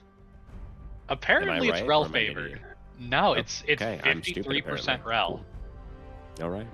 So what I imagine why it is more Rel favored, if you do dive onto the Thresh, you cannot Lantern Aphelios back into you because you have the knockup on top of you, you have the push in as well. And then Q from Rel does break shields. True. So the True. little shielding that Thresh does give on that Lantern before he can pull someone back is negated by Rel Q. Maybe that's the thought. It says it's Rel favored. I'm going to trust the internet. It's never said anything wrong to me ever. No, the internet would never lie. Certainly not. So I'm going to trust it. But looking at the rest of the comp, it really is a just burst one target comp for looking for jobs. You have the Lysandra. I don't know the correct term. I call it the Ice Grave, whatever her ult is technically called. Frozen Tomb. You know what? I was close. Ice Grave, yeah, Frozen you're Tomb. certainly. It's close enough. You drop Thematically a Frozen consistent. Tomb on someone, you drop the Oran Horn on them as well. Just try to front load your damage onto one specific target, kill them before the fight starts, and from the side of Ember, I mean, they just have just a pretty good front to back comp. You have your Jarvan engage with the Rumble ult over the top to just absolutely burn anyone out of position. And I Yeah. think if you are the side of looking for jobs here, you need to find early punishes on this Aphelios so he does not get hyperscaled into this late game. You want to push off that spike as long as you can. Yeah, honestly, though, I feel like even if you can keep down the Aphelios, then the Rumble and the Mel are both massive threats as well here. I feel like there is just so much damage on the side of Ember Ignite with this composition. They've got solid engage, as you already mentioned, with the Jarvan. And that hot pot combo coming through with the Jarvan and the Rumble. Super scary. And the Job Hunters here have gone for something very unorthodox, right? I mean, they do have really strong, consistent engage for themselves as well. They have a number of different ways that they can start out these fights. but they just have a lot of burst damage. They have very little actually consistent DPS. So they need to be so decisive in terms of looking for these picks. They need to make sure that they're picking the right people on the right timers. And it just feels like one misstep, and they're just going to run out of steam so quickly. Yeah, and I feel like the reason is why you have to target the Aphelios over everyone else is he provides the best consistent damage as an AD carry in this game. Yeah. So when you're looking in those late games fights, if you can't find your consistent damage, you need to burst theirs out first. Aphelios is definitely that target. And also looking back at game one, I mean, all the eggs were in the ADC basket on that Sivir in game one. It was sort of hoping that Pikachu can, find out what they can do and try to carry.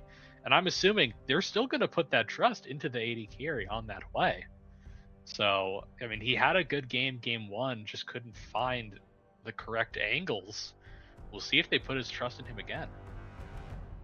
Yeah. I mean, I'm sure that's a large part of the plan. Is that they do seem to really like playing around Pikachu down there in that bot lane.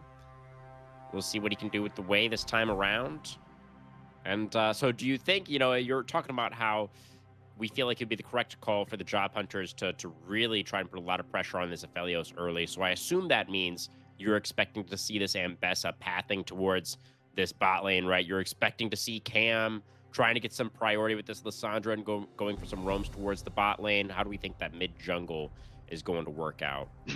I mean, I think especially at level 6, if you just 4-man dive bot, you will sacrifice a lot in the map, I know. But if you just 4-man dive that bot with Ambessa's public execution and Lissandra's frozen tomb, Aphelios is dead 100 times out of 100. And that you can just keep on doing that on repeat over and over and over again and truly put this Aphelios in such a huge hole that he won't matter when it comes to the team fights, and you can then focus burst the Mal instead, or focus burst the Rumble. The idea for the job hunters is just to make it a zero-sum game. We don't have an AD carry, but the idea is we don't want you to have one either. Is kind of the game plan. Could work. Could work. I mean, they do have a lot of burst damage. If they are snowballing with this composition, they can just... I could see a world where they just kind of run over Ember Ignite, who are never really able to set up the team fight that they want. And that could be the ticket to victory for looking for jobs. But on the other side, for Ember Ignite, it feels pretty straightforward for them, right? The Jarvan for our Game 1 POG for Love You here does have the option of looking for some kind of early play if he would like to. Do you think we're going to see something like that? Or is it really just more play around your level 6 spikes? We're going to group up around these objectives and just set up our team fight and play that way. You could see a 3-camp gank into mid to try to blow the Lissandra flash early. If we don't see that come out, we're most likely sort of just farming until 6 on this Jarvan. Yeah. Makes sense to me. Whenever I see Jarvan locked in, I'm always very hopeful that you do go for some kind of early play. I feel like that's one of the greatest strengths of the Jarvan, right? Is the fact that he has that pressure in the very early game to try and, at the very least, force some summoners, try to create some pressure in these lanes.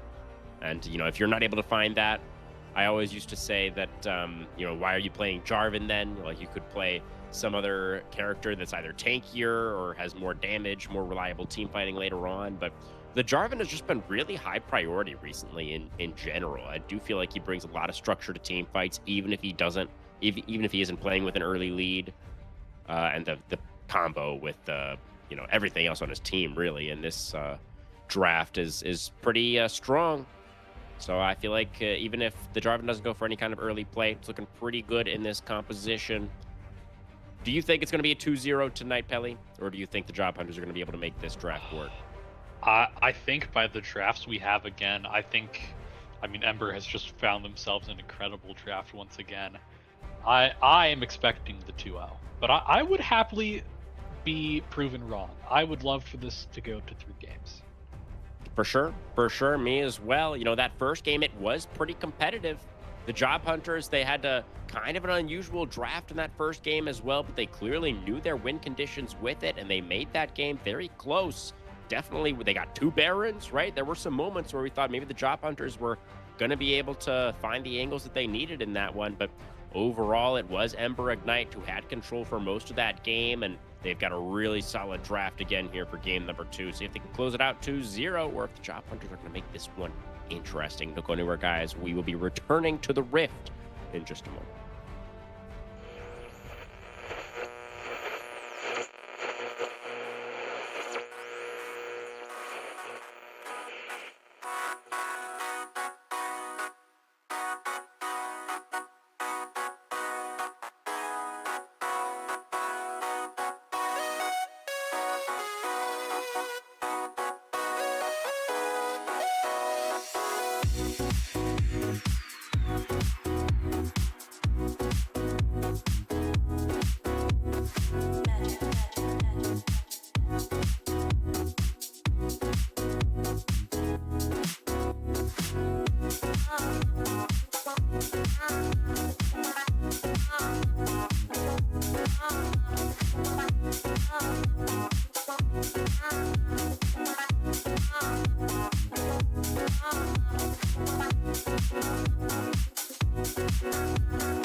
All right, everybody, here we go on to the Rift once again for game number 2. Ember Ignite, pretty convincing game 1 victory overall. Looking for jobs, bouncing back on the red side this time. See if they can make this unorthodox composition do some work. Looking at runes, we do see the Rumble with the Deathfire touch. Historically, we have seen the first strike into tank matchups to sort of just farm gold, but ever since this Deathfire touch came out, again, even after the nerfs it's received, it's still so good for laning phase. I believe it provides an extra 35 damage, like each tick you get on someone. It's crazy. So, I mean, that adds up in lane overall, especially as a Rumble with your E's and Q's. So we're going to see how much they're able to abuse that. And again, we see the Hui in bot lane also running that Deathfire touch, looking to do a little bit more sustained damage as well. We were talking about how they're pretty burst heavy on the side of looking for jobs, maybe trying to counteract a little bit with that Deathfire touch burn. Yeah, is Conqueror for Diego as well, as we can see. So that's the better rune for the extended team fight, of course, for that Ambessa. Nice grasping maw early on for Pikachu. Sloker just flays menacingly in their direction. Yeah, we can see that Crimson King also read the patch notes. It's got the new Doran's item there, the Doran's Helm. Doran's Helm. Pretty for the Orin, pretty interesting.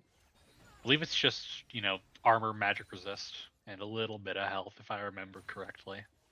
Yeah. I'm a genius. 10 armor, 10 magic resist, 110 health.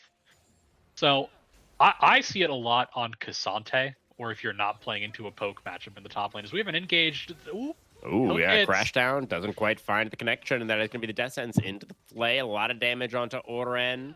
So the Rel is going to go down to about 200. And this bot lane, not going great for Pikachu and Oren so far. Solar Snare as well in mid. That's going to be a chunk onto Cam.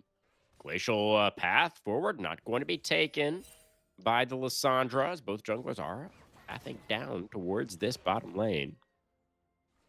I know it was one trade with Rel versus Thresh, but I think the internet lied to me a little bit. I mean, we'll see. We'll see as the game continues, but I was expecting the Thresh to have an easier time in this matchup for sure. There were a couple of interactions I didn't think about, though, like the shield breaking aspect of Rel's Q could end up being pretty nice.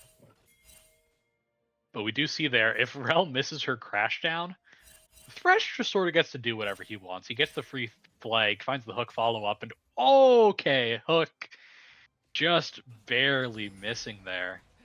And I mean, because of that early trade that Rel took, how far down they went, they're sort of just going to be pushed in for a while now. Rel can mount back up, but she has no potions anymore. So if he looks for an engage, to try to get those knockups, Loker and Nutty One can just find the poke back, and they will just continue to go down.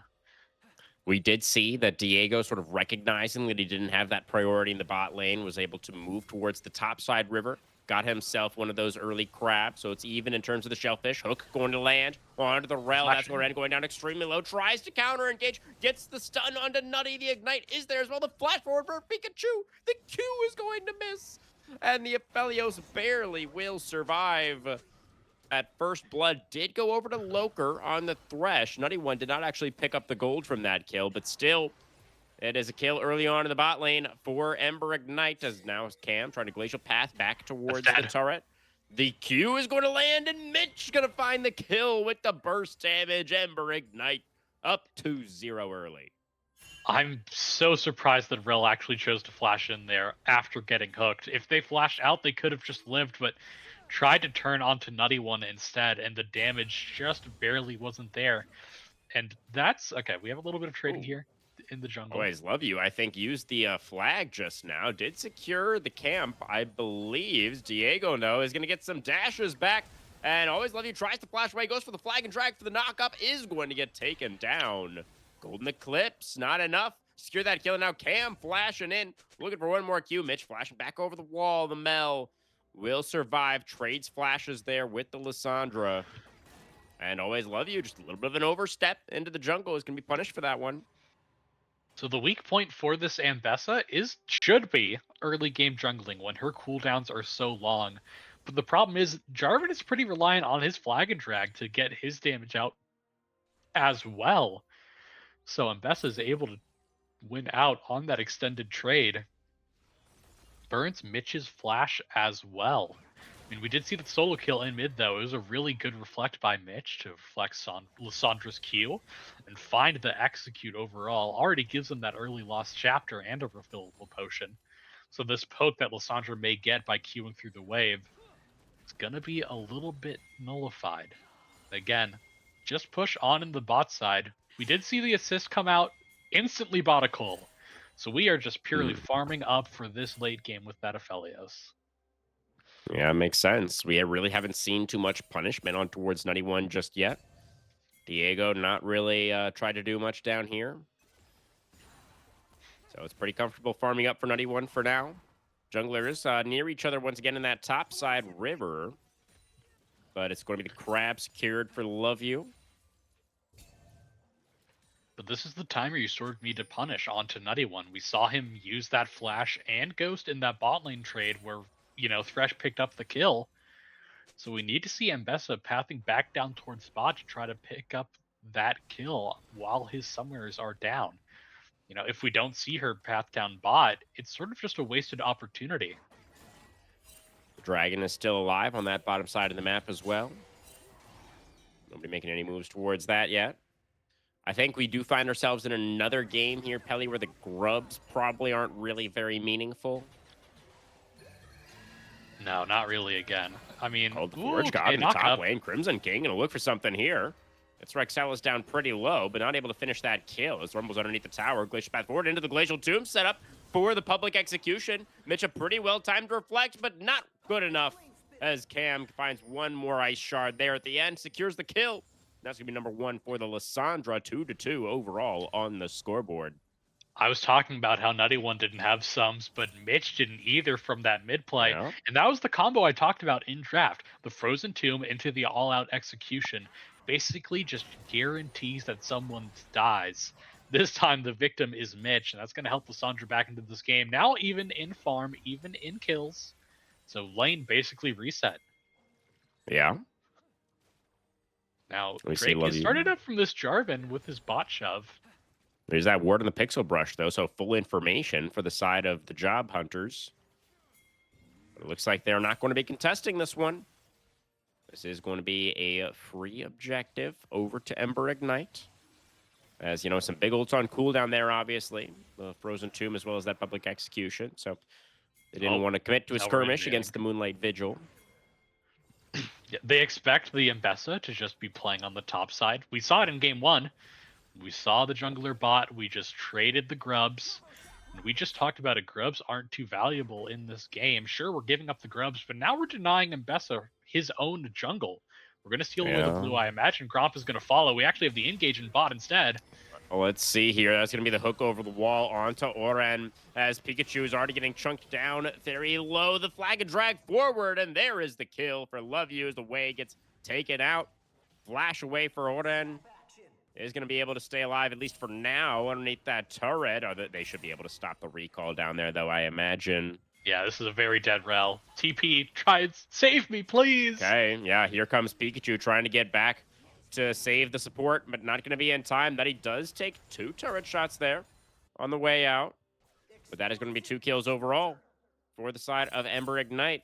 Plus the dragon, plus I think they did get the Gromp as well. Yep, it stole the jungle camps, and we finally see Diego looking for that counter invade. I was going to say, if Diego did not walk into the top side here to go for the counter jungle, it's a huge misplay. We saw Jarvan on the bot side of the map for so long.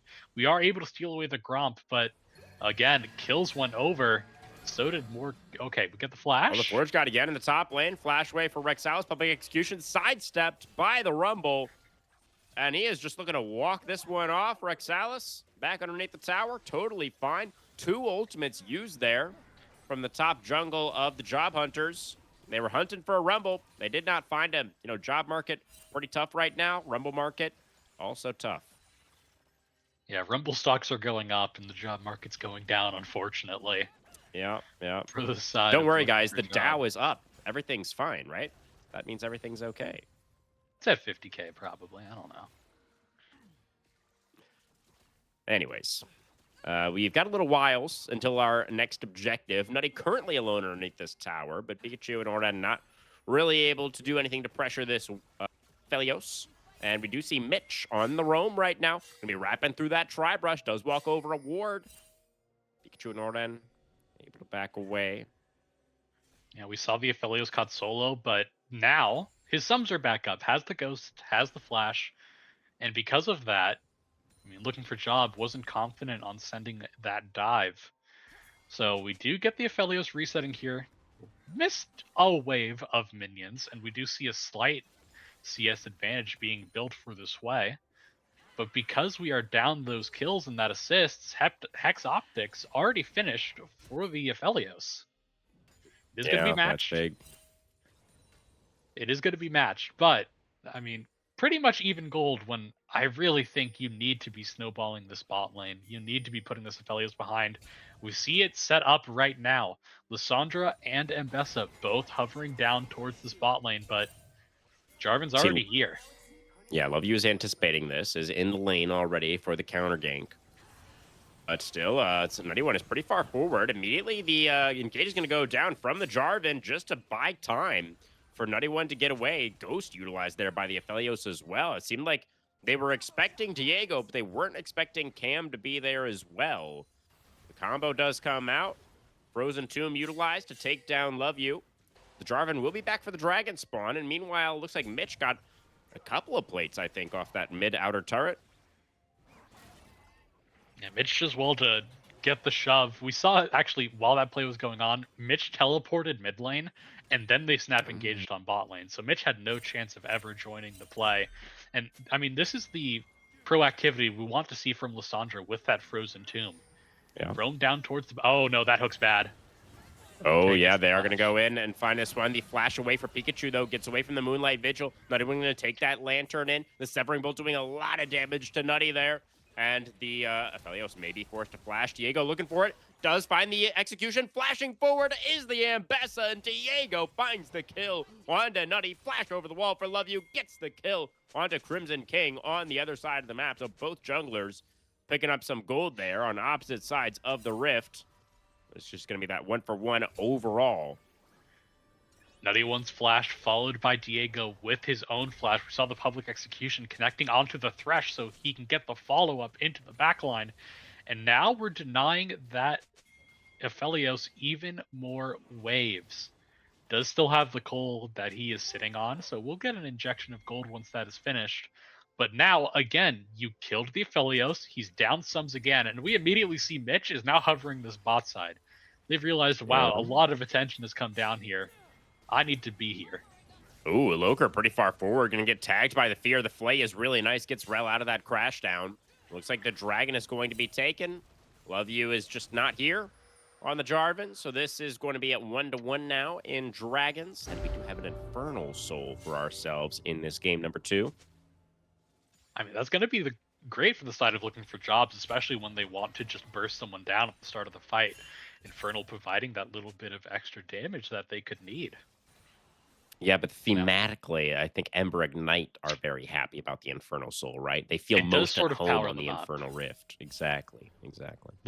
Especially with the Ember spawning on the map. I think the more you collect, Yeah. I think the better they get. That's right. I think that is exactly how that works.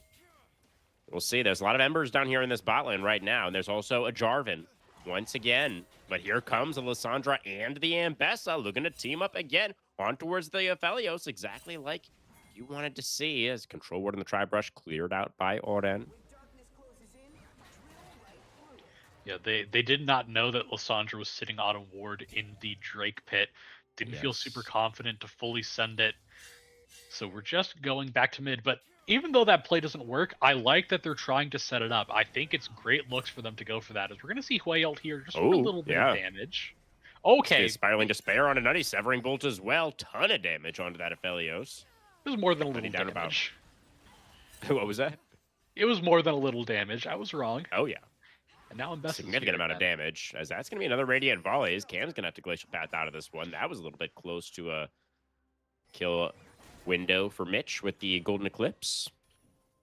Almost had that one, but Cam going to be able to path his way back to safety. and I think maybe found some honey fruit there in the river. That'll be But first first tower turret, down. Yep. yeah, taken down in the bot lane. That is really big. Pikachu now going to be a little bit accelerated in terms of the gold ahead of Nutty. I mean, and that's what I wanted to see this whole time. This Mbessa is now focusing all her attention towards this Aphelios, even though they're not dropping the Aphelios kill-wise, forcing him off of tower, forcing him off of waves, giving all the plates over to Max Pikachu on this way, and now he's going to find himself in a quite nice gold lead coming into this mid part of the game. As we see Mbessa and Okay. Thrash both finding their way up towards topside.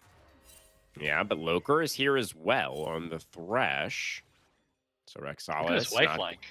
Okay. Yeah, Pikachu on a very interesting angle here for sure, but Loker kind of sees it coming, able to retreat back into the lane. Herald started up by the Job Hunters. Late on the rotation is Nutty. The Aphelios just kind of getting into the mid lane now. Wave crashing into this top outer turret as well. It's a nice setup in this top side of the map for the Job Hunters. They will be rewarded with another objective. Oh, Nutty one. Glacial Path into the lane. Flashing forward is Cam. Flash ult onto the Aphelios, and he's just gone. Deleted from the rift. And Love You sidestepping the Severing Bolt, but now the Crash Down is here. The Magnet Storm comes out from Aura, and they take down the Jarvan as well. And it's looking like a kill onto the Thresh. Also, Loker tries to flash away. The Severing Bolt doesn't land. Loker will barely survive. But this outer turret in the mid lane will not. It's a massive swing for the side of the Job Hunters. Again, they timed the Aphelios flash timer so well. The flash frozen tomb coming out to just shut him down. It's Mitch. Gonna have to TP out of here. He will get away. And then, it wasn't... I don't think we perfectly saw it in that fight, but Orin on the Rel canceled the flag and drag from Always Love You while he was trying to escape, which gave them that second kill onto the Jarvan as well. So 2 kills go over, that mid tower goes over, and now the map is going to start to open up with all that pressure. And now, as well, this gold lead up to just about 1.5k. Yeah, and they're going to have a really nice time setting up for this next dragon as well, with all those structures destroyed. The side of the Job Hunters going to have a lot of safety to move in here, clear out this vision, establish their own. 30 seconds on our first Infernal Dragon. If you're wondering where that 1.5k gold is, it was just flashed. It's 1k on the Mbessa, 500 ahead in that way. So both of their big damage right now, both of their primary bursts already ahead. Yeah, really, really nice. And you can see Love You just not really wanting to go for a fight right now. That Jarvan is just clearing his top camps. They are not going to be contesting this objective whatsoever. Going to be Dragon number 2 over to looking for jobs. And not really too much available, honestly, for the side of Ember Ignite in terms of cross map. They're really not going to be able to get anything for this.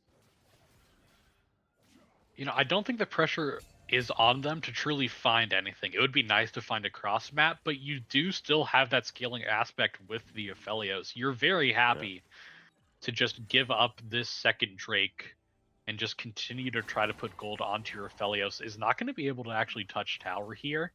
Doesn't even get the plate. Now, we're going to try to dive in Ornn. I don't know how well this is going to work out if we go for it, especially with Cam walking up on Lysandra. Yeah, you can see this rotation coming up from the Job Hunters to defend their top laner. They're going to be here pretty soon. Love You sees the Rel coming.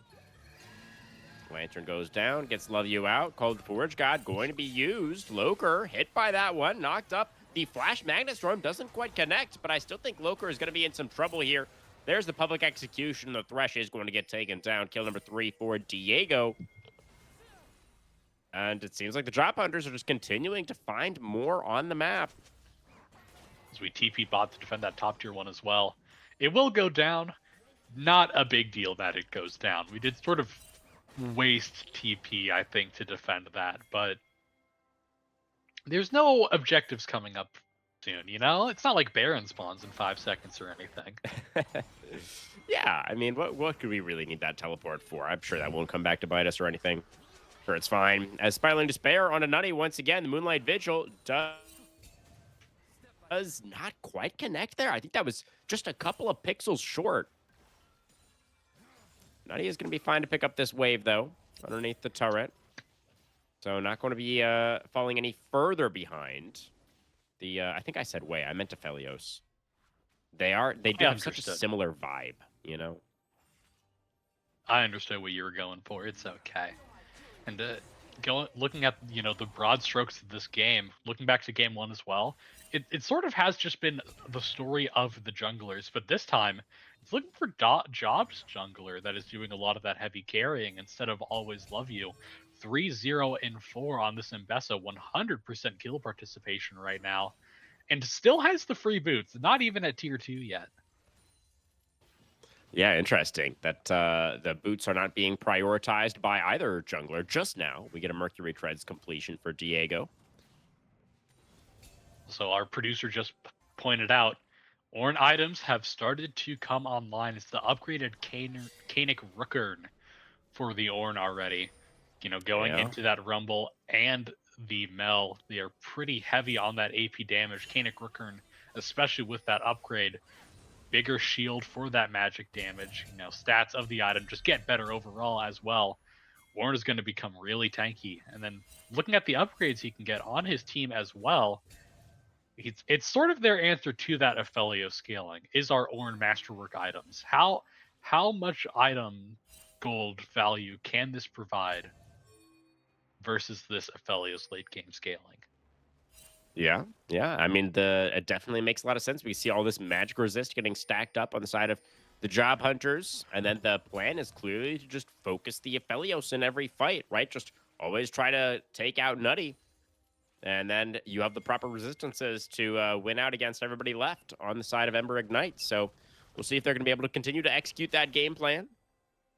Itemization definitely looking pretty good for right now, but we do see 2 items done for everybody on the side of Ember Ignite as well. I mean, honestly, relatively even in terms of the itemization. Very close this game in terms of gold still. We're going to Only a have the 1K gold. opportunity for Infernal Soul Point in just over a minute. But again, as the side of Ember, I don't think you're really pressured to truly full contest this Drake. I think you're pretty happy if you just stack topside and sort of crack those tier 1 towers in top and mid if you can. Can just stall for maybe another 5 minutes until that soul is fully spawned. And again, Shadowflame Masterwork is now upgraded for that way.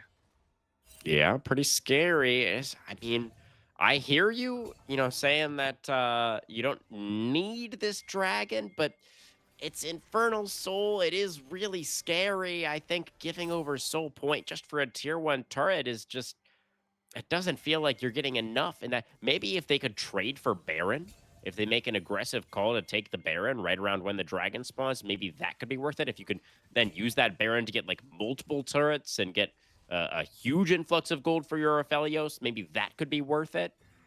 But giving over the 3rd dragon just for like 1 tower just feels like you're kind of bleeding out of the game at that point as Ember Ignite. It's not a great trade, but the problem is look how closed off this map is for Ember. The only tower they've taken is the bot tier 1. So they still can't walk into the enemy jungle for wards. That whole part of the map is sort of just cut off. You need those towers to go down to really open up your game. And we do see a catch in top lane. Yeah, they found that's a dead Aura and the Rel. Rel trying to get some wards down around the Baron. They're going to use the Golden Eclipse and the Moonlight Vigil to get that kill onto the support. So a decent amount committed there, but they are now in position to try to force this Baron. But the Dragon was one-shot by the Ambessa, just immediately took that one down. The Baron is just now being started. They do still have a 5v4 on the map for 15 seconds, but the teleport flank going to come out from Crimson King on the Ornn. Teleport for the Rumble as well. The Way, though, is going to get taken down. They find a shutdown for the Mel. The Equalizer does come down, but it is so much damage from this Ambessa called the Forge God as well. Coming out, going to find that knockup. Want to love you another knockup from the Searing Charge, and it's a triple kill for Diego as the side of the Job Hunters just destroy them in the fight after getting the dragon.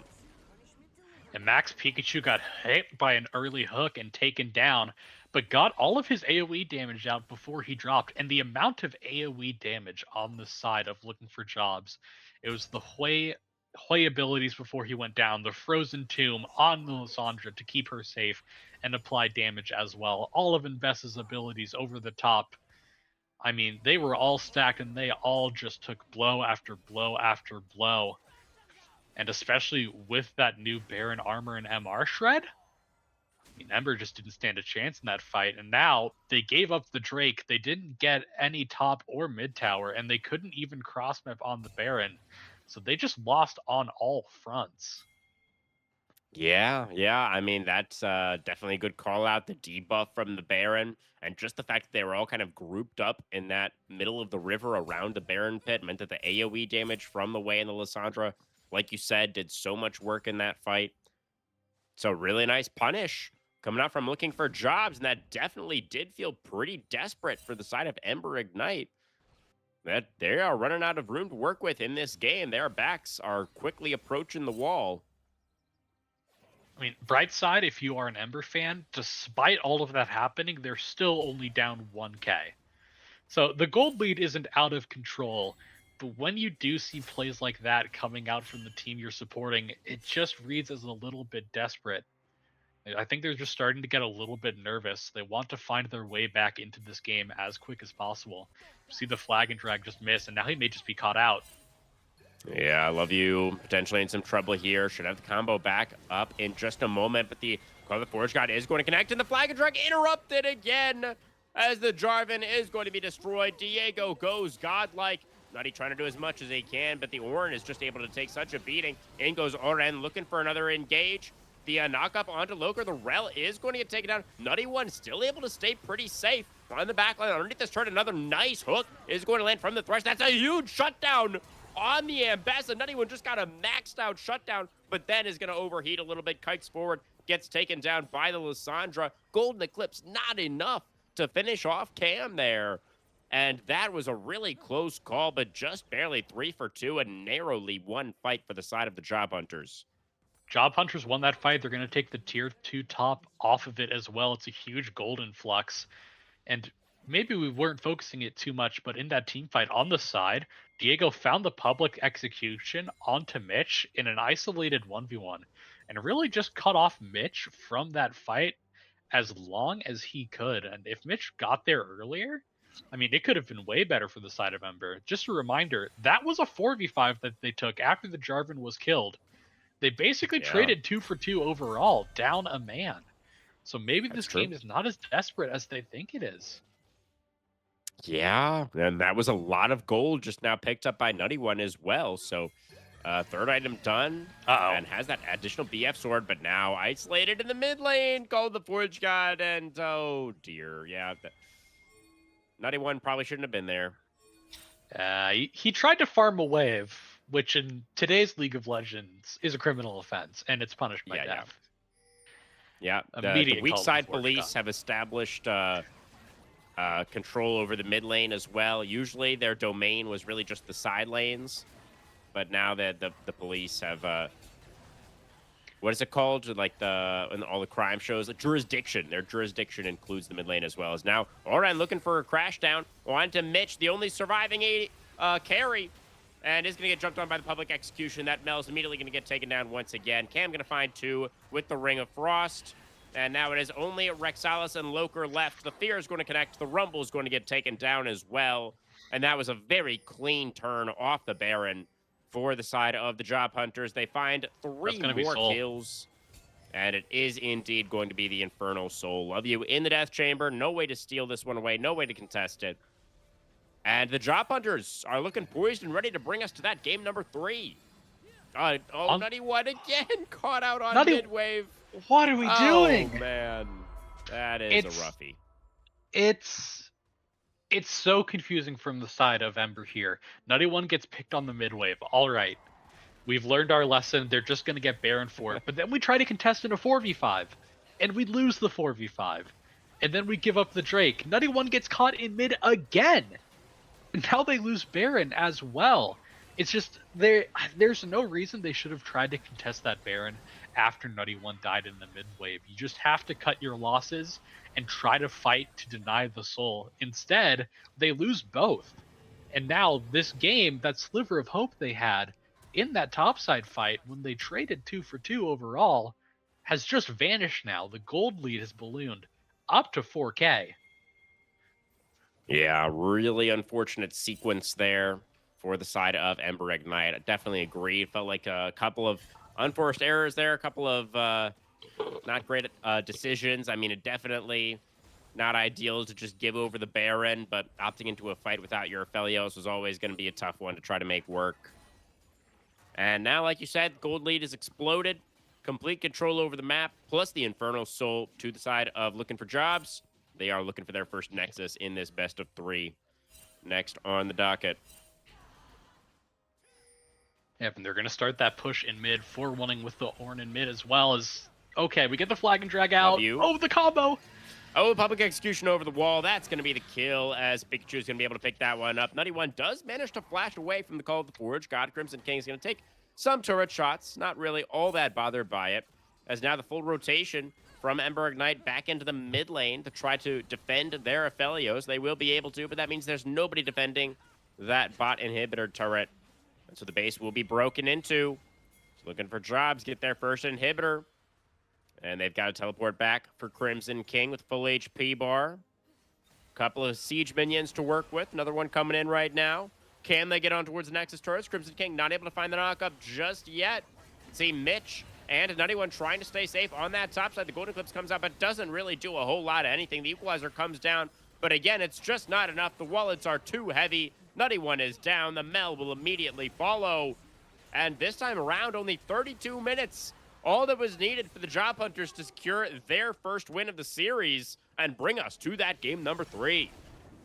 I mean, this series truly is jungle versus jungle right now. Whoever finds that early lead is finding themselves the game. I mean, we talked about the gold lead for Always Love You in that first game. Look at this gold lead for Diego in the second game, up 3K gold. Yeah. And not only that, look at the damage difference between that Jarvan and that Mbessa. You could argue, well, he's only, he's down 3K, but if he does good damage, he still has good impact. But if we're looking at that damage graph, Diego ran the map on this Mbessa. Yeah, for sure. I think, is that just the back-to-back jungle POG then? I mean, Diego was for sure doing a ton of work. I think the other front runner in my mind would probably be Cam. I feel like the Lissandra did a great job of being really active on the map early on as well, and the focus onto Nutty One with those frozen tombs was obviously very impactful. But probably Diego, right? So I I would say whoever is calling for the Frozen Tomb and Public Execution combo should be player of the game. Normally that is your jungler in a team setting, so I'm going to assume it's Diego. But it truly can go either way between Diego and Cam. They just played so well together in that mid game, setting up each other for success and just knocking over kill after kill. Yeah, that really was the story of this game for me as well. Overall, good looks from the Job Hunters to get themselves on the board in this series, and we'll see if they can pick up another win or if it is going to be Ember Ignite able to rekindle their momentum and to find themselves the 2-1. Don't go anywhere, guys. We will be back for the third and final draft of the night.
All right, everybody, welcome back. We are jumping now into Game 3 draft between Looking for Jobs and Ember Ignite. We are swapping sides once again here, Pelly. Ember Ignite going to choose to go back over to that red side, get themselves that R5 counter pick once again.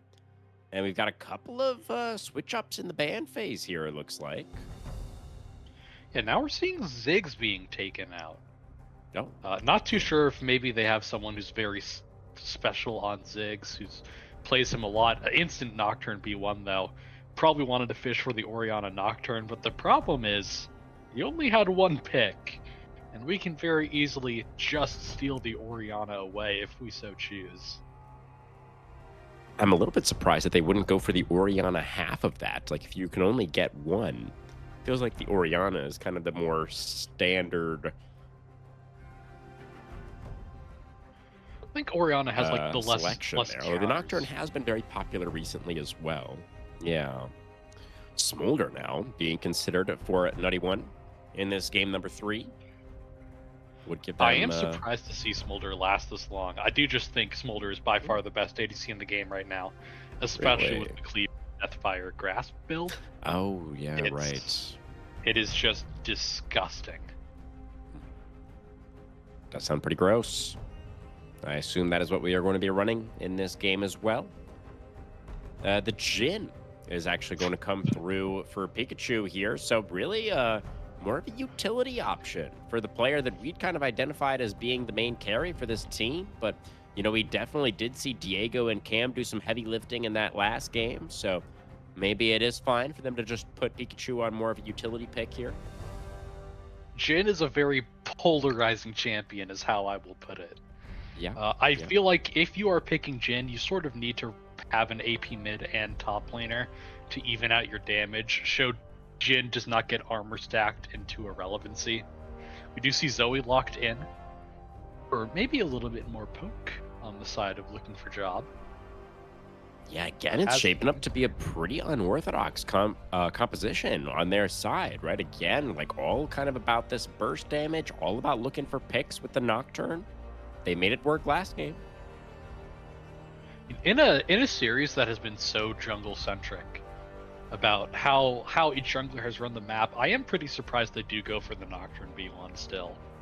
It seems like the counter pick for the jungle has sort of really decided these games right now, and giving that Nocturne B1, it is a strong champion in the jungle, but it doesn't play towards how the series has been played. It is sort of like stock standard draft just to pick that jungler first, but I would have liked to see the switch up there. Well, how do you feel about the Vi that has now come through on R3 into the Nocturne? I think Nocturne wins that matchup, so who cares what I said, actually. Nocturne can block the Vi Q with his spell shield. Even if he doesn't, he can block the Vi ult with his spell shield.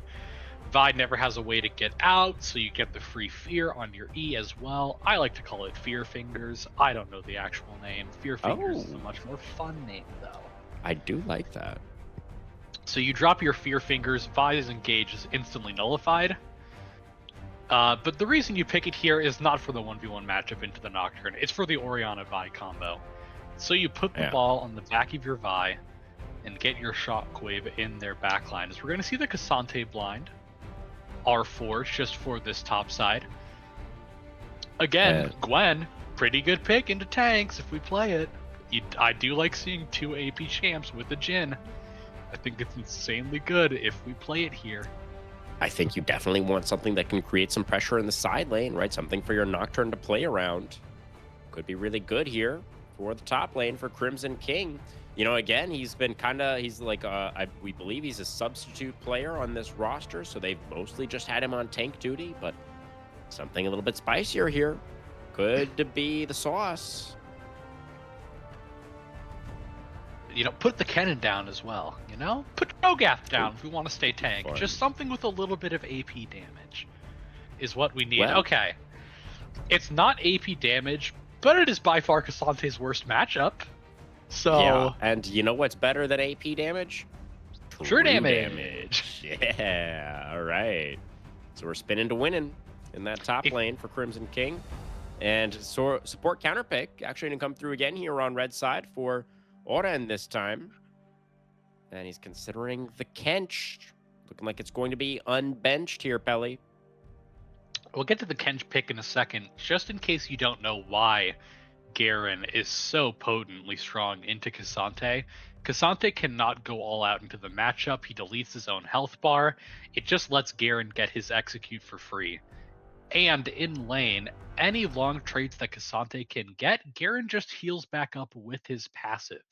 So he can constantly stay just at a health advantage into this Cassante and force him to never use the all out. I think Tom Kench is a great pick here into the Nocturne and Zoe.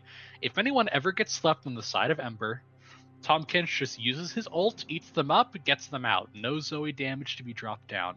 Same thing happens if we see Nocturne send in on the backline with his paranoia. Whoever the target is of that gets eaten up by the Tom Kench, stops that initial burst, and then you turn the fight from there. Yeah, I do think that Tom Kench pick, for the reasons you just highlighted, is really, really nice. And just in general, I feel like it's a very standard composition here for Ember Ignite, right? They've got good engage, they've got great frontline, they've got good consistent damage, good scaling. The early game may be a little bit weak, but assuming they can make it to the mid game without falling too far behind, then they should be feeling pretty confident in their composition here. And for the other side, for looking for jobs, they have kind of indexed into their strengths once again here. You know, they've got that side lane pressure this time from the Garen. Then overall, they've got a lot of burst damage, a lot of long-range setup, and pick potentials. So we'll see if they can find, you know, an Orianna in the side lane could potentially be pretty vulnerable. Maybe that'll be the target this time. But it's they're definitely going to have their work cut out for them against this Tom Kench. I do like how they index into the pick comp a little bit more. We saw in that game too, able to find out Ember's ADC on the mid wave a couple of times into that late game. Just positioned a little bit too far. I think they've recognized that and said, well, what if we just try to do it again? You know, Nocturne just gets the free point and click onto someone. Jhin can follow up with his W root. So I like that they index into this further, and I really think Garen can sort of run over this game if given the correct resources. I talked about it last game, how we want to put Aphelios down. I think this time you want to boost Garen up. Cassante just cannot match him in side lane during mid and late game. And looking at the comp of Ember, there's no true answer to fully shut out that Garen. You do have, you know, Vi's knockup and maybe Orianna's ball slow. But Garen with that W gets the tenacity resist. So it's going to be really hard, I think, to keep that Garen fully off their backline. Yeah, definitely. I think Crimson King has the potential with this Garen pick to really make a huge impact in this game, especially if he's able to get on top of either the Smoldra or the Orianna in those team fights later on. Could be absolutely massive and should have that really favorable laning phase into the Cassante as well, as we already discussed. How do we feel about this mid lane matchup? Because, you know, Orianna, we talked a little bit about earlier as being a champion that doesn't really have many hard counters. The Zoe, I feel like, should have a decent time in this laning phase. Do you know much about this matchup? I prefer the Orianna side here. Orianna is a pretty big lane bully that doesn't really change into Zoe. The big thing here is Zoe can't really use her ults off of cooldown. If Zoe catches herself trying to jump in a weird angle with her ult, Orianna can just Q and then ult the pullback for when Zoe jumps back and sort of just gets a free burst damage on her. So it is up to this Zoe to be a little bit creative with how they use their abilities in lane to try to find their advantage. But I think base-wise overall, you have to give the favor to Orianna. Yeah, the other question here with this mid lane is, you know, Cam obviously playing the Zoe this time, had a great game on that Lissandra previously, and part of the reason why we were so quick to praise that Lissandra performance, because he was able to find so many opportunities where he could get out of lane, right, and look for those roams to try to pressure the bot lane and team up with Diego to make that combo work. The Zoe Nocturne, not quite as easy to execute on maybe as the Lissandra Ambessa combo. But do you think that Cam's going to be able to find those windows again, you know, against the Orianna? You're talking about the Orianna can be a pretty big lane bully It sounds like Cam might be pinned down in this lane for most of the first 15 minutes. Yeah, Oriana should have perma shove with just how much she's able to use her abilities in lane with that ball control.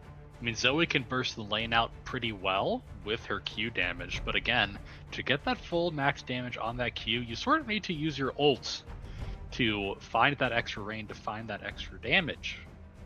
So Makes Oriana sense. should have the shove pre-15. All right. Well, then the last lane for us to talk about is, of course, the bot lane.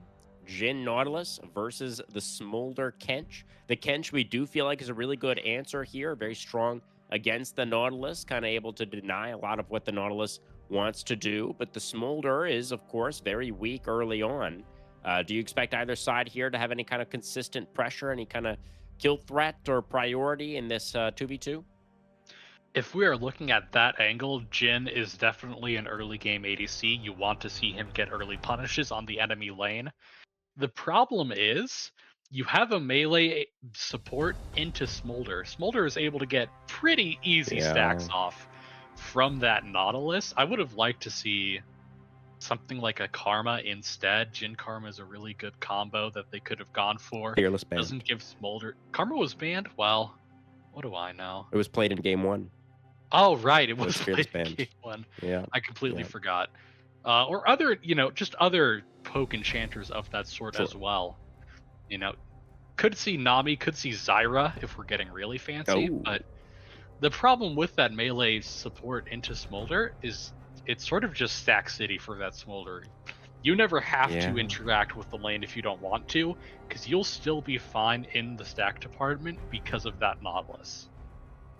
Makes sense. Makes sense. So Smolder should be pretty comfortable to get some accelerated stacking early on there. That could be what Ember Ignite need to get themselves over the line. But what is your final prediction of the match, Pelly? We definitely see some interesting choices in the draft here on both sides. Both teams, for the most part, kind of sticking to their guns in terms of the strategy they've been utilizing tonight. Who do you think is going to come out on top in the end?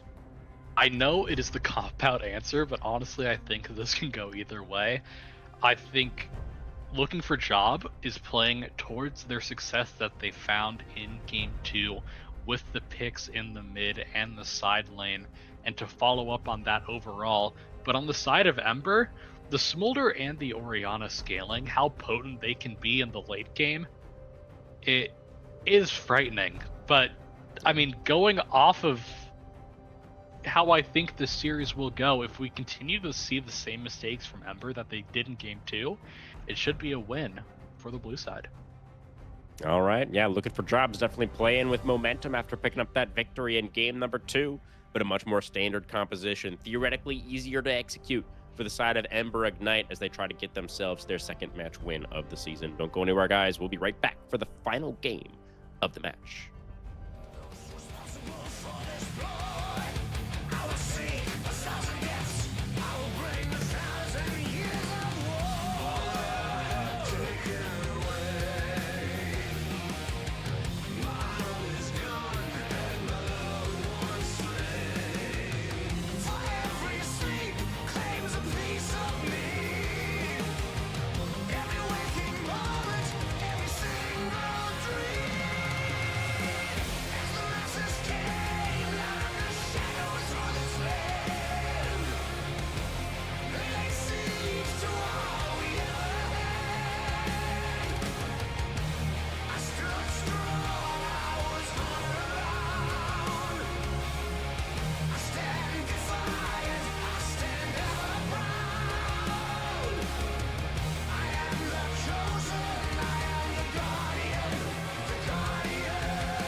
All right, everybody, welcome back on Summoner's Rift for the last game of the night. Looking for jobs back on the blue side, looking to keep up those winning ways. And Ember Ignite looking to bounce back now on red to try to get themselves that second Nexus. And some runes or summoners here, Pelly, that you were kind of already noticing in the load screen.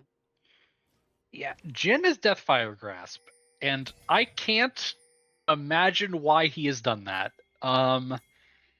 Maybe for the ult and W over the top to get a little bit of extra burn, but I think just in every situation, Fleet Footwork is sort of better for him. We Yeah. also do see Grasp from the Tom Kench instead of the normal Guardian. So we may have double stacking bot lane here. We could see the Smolder stacks on top of maybe an early Heartsteel that could come out from Loker. Well, that would be very exciting. Heartsteel, we do still get that lovely sound effect. It's not as strong of an item as it used to be, but it's we got some fighting down here already as the Ignite committed onto Nutty One. Pikachu trying to line up a fourth shot here, but Smolder and the Kench will back away in time. And that's the advantage that they have to use. Jin is known for how much he can bully in this early lane phase.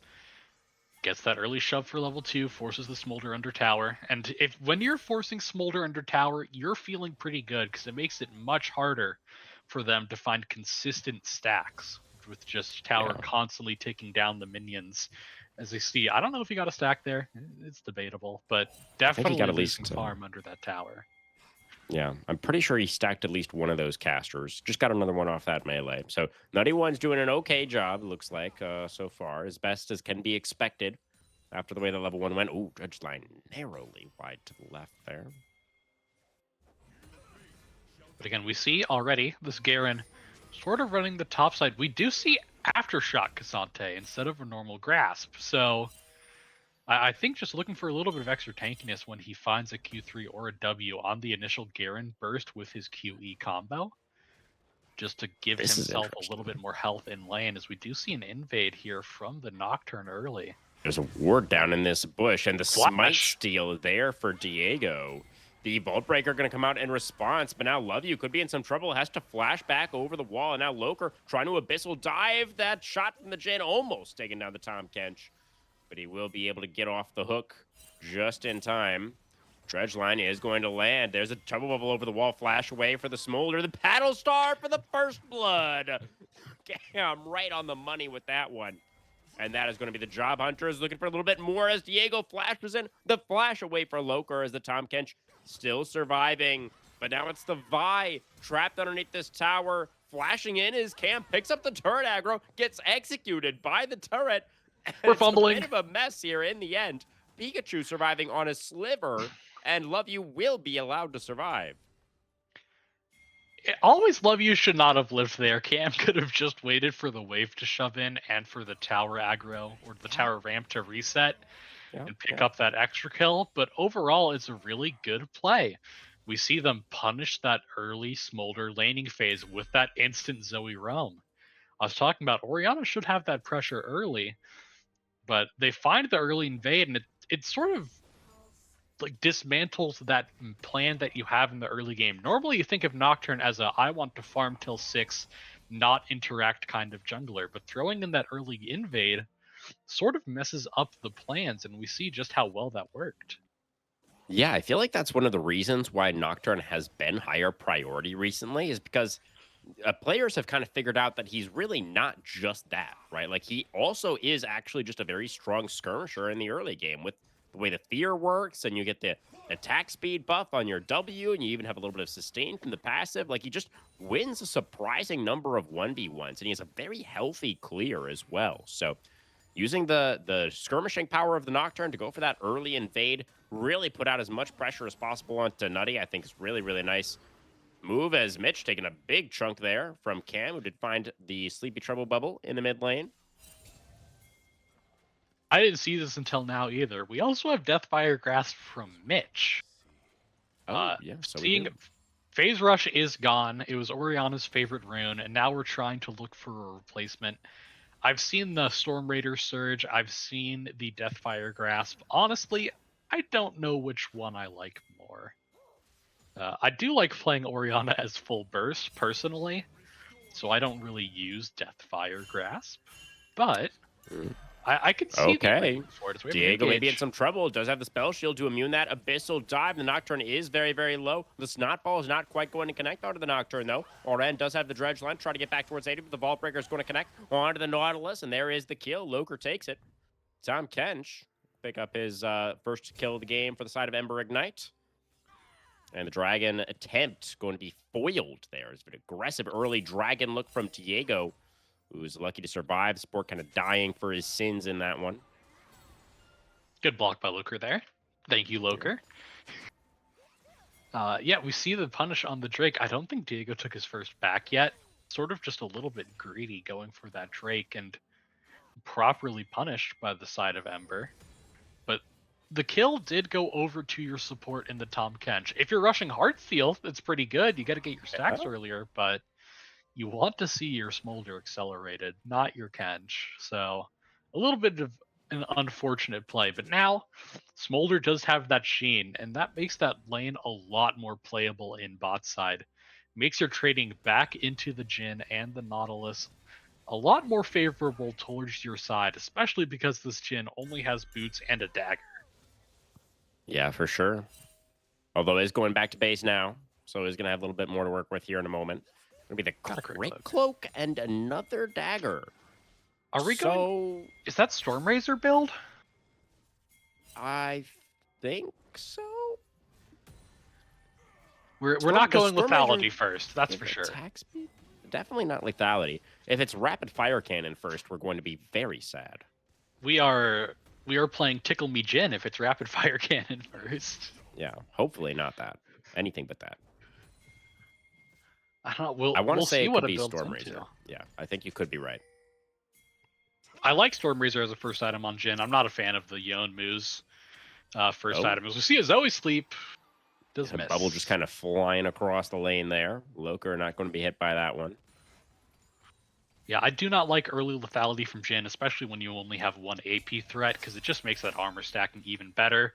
Stormrazor to go for the full crit should provide a little bit more damage late game. As another sleep comes down, and now we're going to have the Abyssal engage. dive over the wall, not going to connect, but the Seasoned Assist is there on towards the Zoe. The Shockwave does connect onto 2 as Cam is shrunk down extremely low on the Zoe, but Nutty One is going down low as well. The Smolder is going to be the first casualty. Love you able to trade back onto the Nautilus. Picture now trying to flash away, but the Tongue is going to connect onto the Jhin, and the Orianna damage should be there. Loker actually going to take that kill as well. 2 now for the Tom Kench.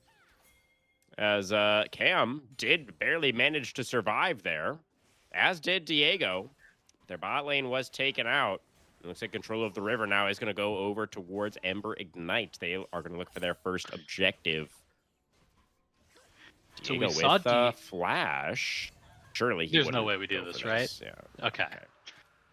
We do see Diego trading his life for Nutty One in the back line, but we saw Nocturne with that ult just sort of disconnected himself from his team. Got the Smolder, but they had no true follow-up. Cam had the bubble over the wall, but Jhin was just walled away by the Tom Kench, unable to get over and provide damage into that team fight. So after that initial burst on Nutty One, it slowly went towards the side of Ember. And now we're still just sitting on that 10 alert. First Drake is given away, and we've seen in this series, this Drake stacking has been insanely valuable to whoever is able to find it. That's already an early Drake lead, and that hook is going to miss. Predicting the sidestep there, perhaps, was Oren, but 91 just walked backwards and was K. It's relatively late first dragon, I must say as well. I wonder if that was part of the thought process for Diego, looking for that earlier start on the dragon. So they wanted to try to get that as soon as possible before the Smolder became a bigger threat. The fact that it did end up being, Death Charge, now committed in the bot lane as Loker holding on to the ultimate for a little while, but then we'll use it eventually. I don't even think he really needed to use it there, but just in case it is dropped, I mean, you can basically just use it off cooldown. Once Nautilus ults, you can just trade it back. Just do that at repeat. You keep your Smolder nice and safe. See some trading in the top side. Cassante, I mean, he's getting good damage there, but he can never follow up for the kill just because he can't really go all out. The only way he can is if he insects the Garen back into his tower, but not the proper angle to do that from. But we do now have Nocturne coming up here. Has Paranoia up. Actually, doesn't even need Um, it. the side of the Garen is actually going down pretty low, though. There's the all-out from the Cassandra. The turret shot comes through. Crimson King is going to get taken out. Rexalis in the 1v2 picks up the kill. And that is a little bit disastrous for the side of the Job Hunters. Yeah, it is. Both sums there for Crimson King as well, plus going down. Especially in this counter pick matchup, when you see counter pick given to your top laner, especially on an uncommon champion such as Garen, you need to be getting early advantages, because if you don't on these unusual picks, you sort of just see yourself slowly taper off when it comes into the late game. Having both sums blown plus a death on top of it completely inhibits what this Garen wanted to do in lane by bullying this Cassante. As we see, Unending Despair already picked up. It's going to be a Fimbulwinter second as well, with that tier stacking up.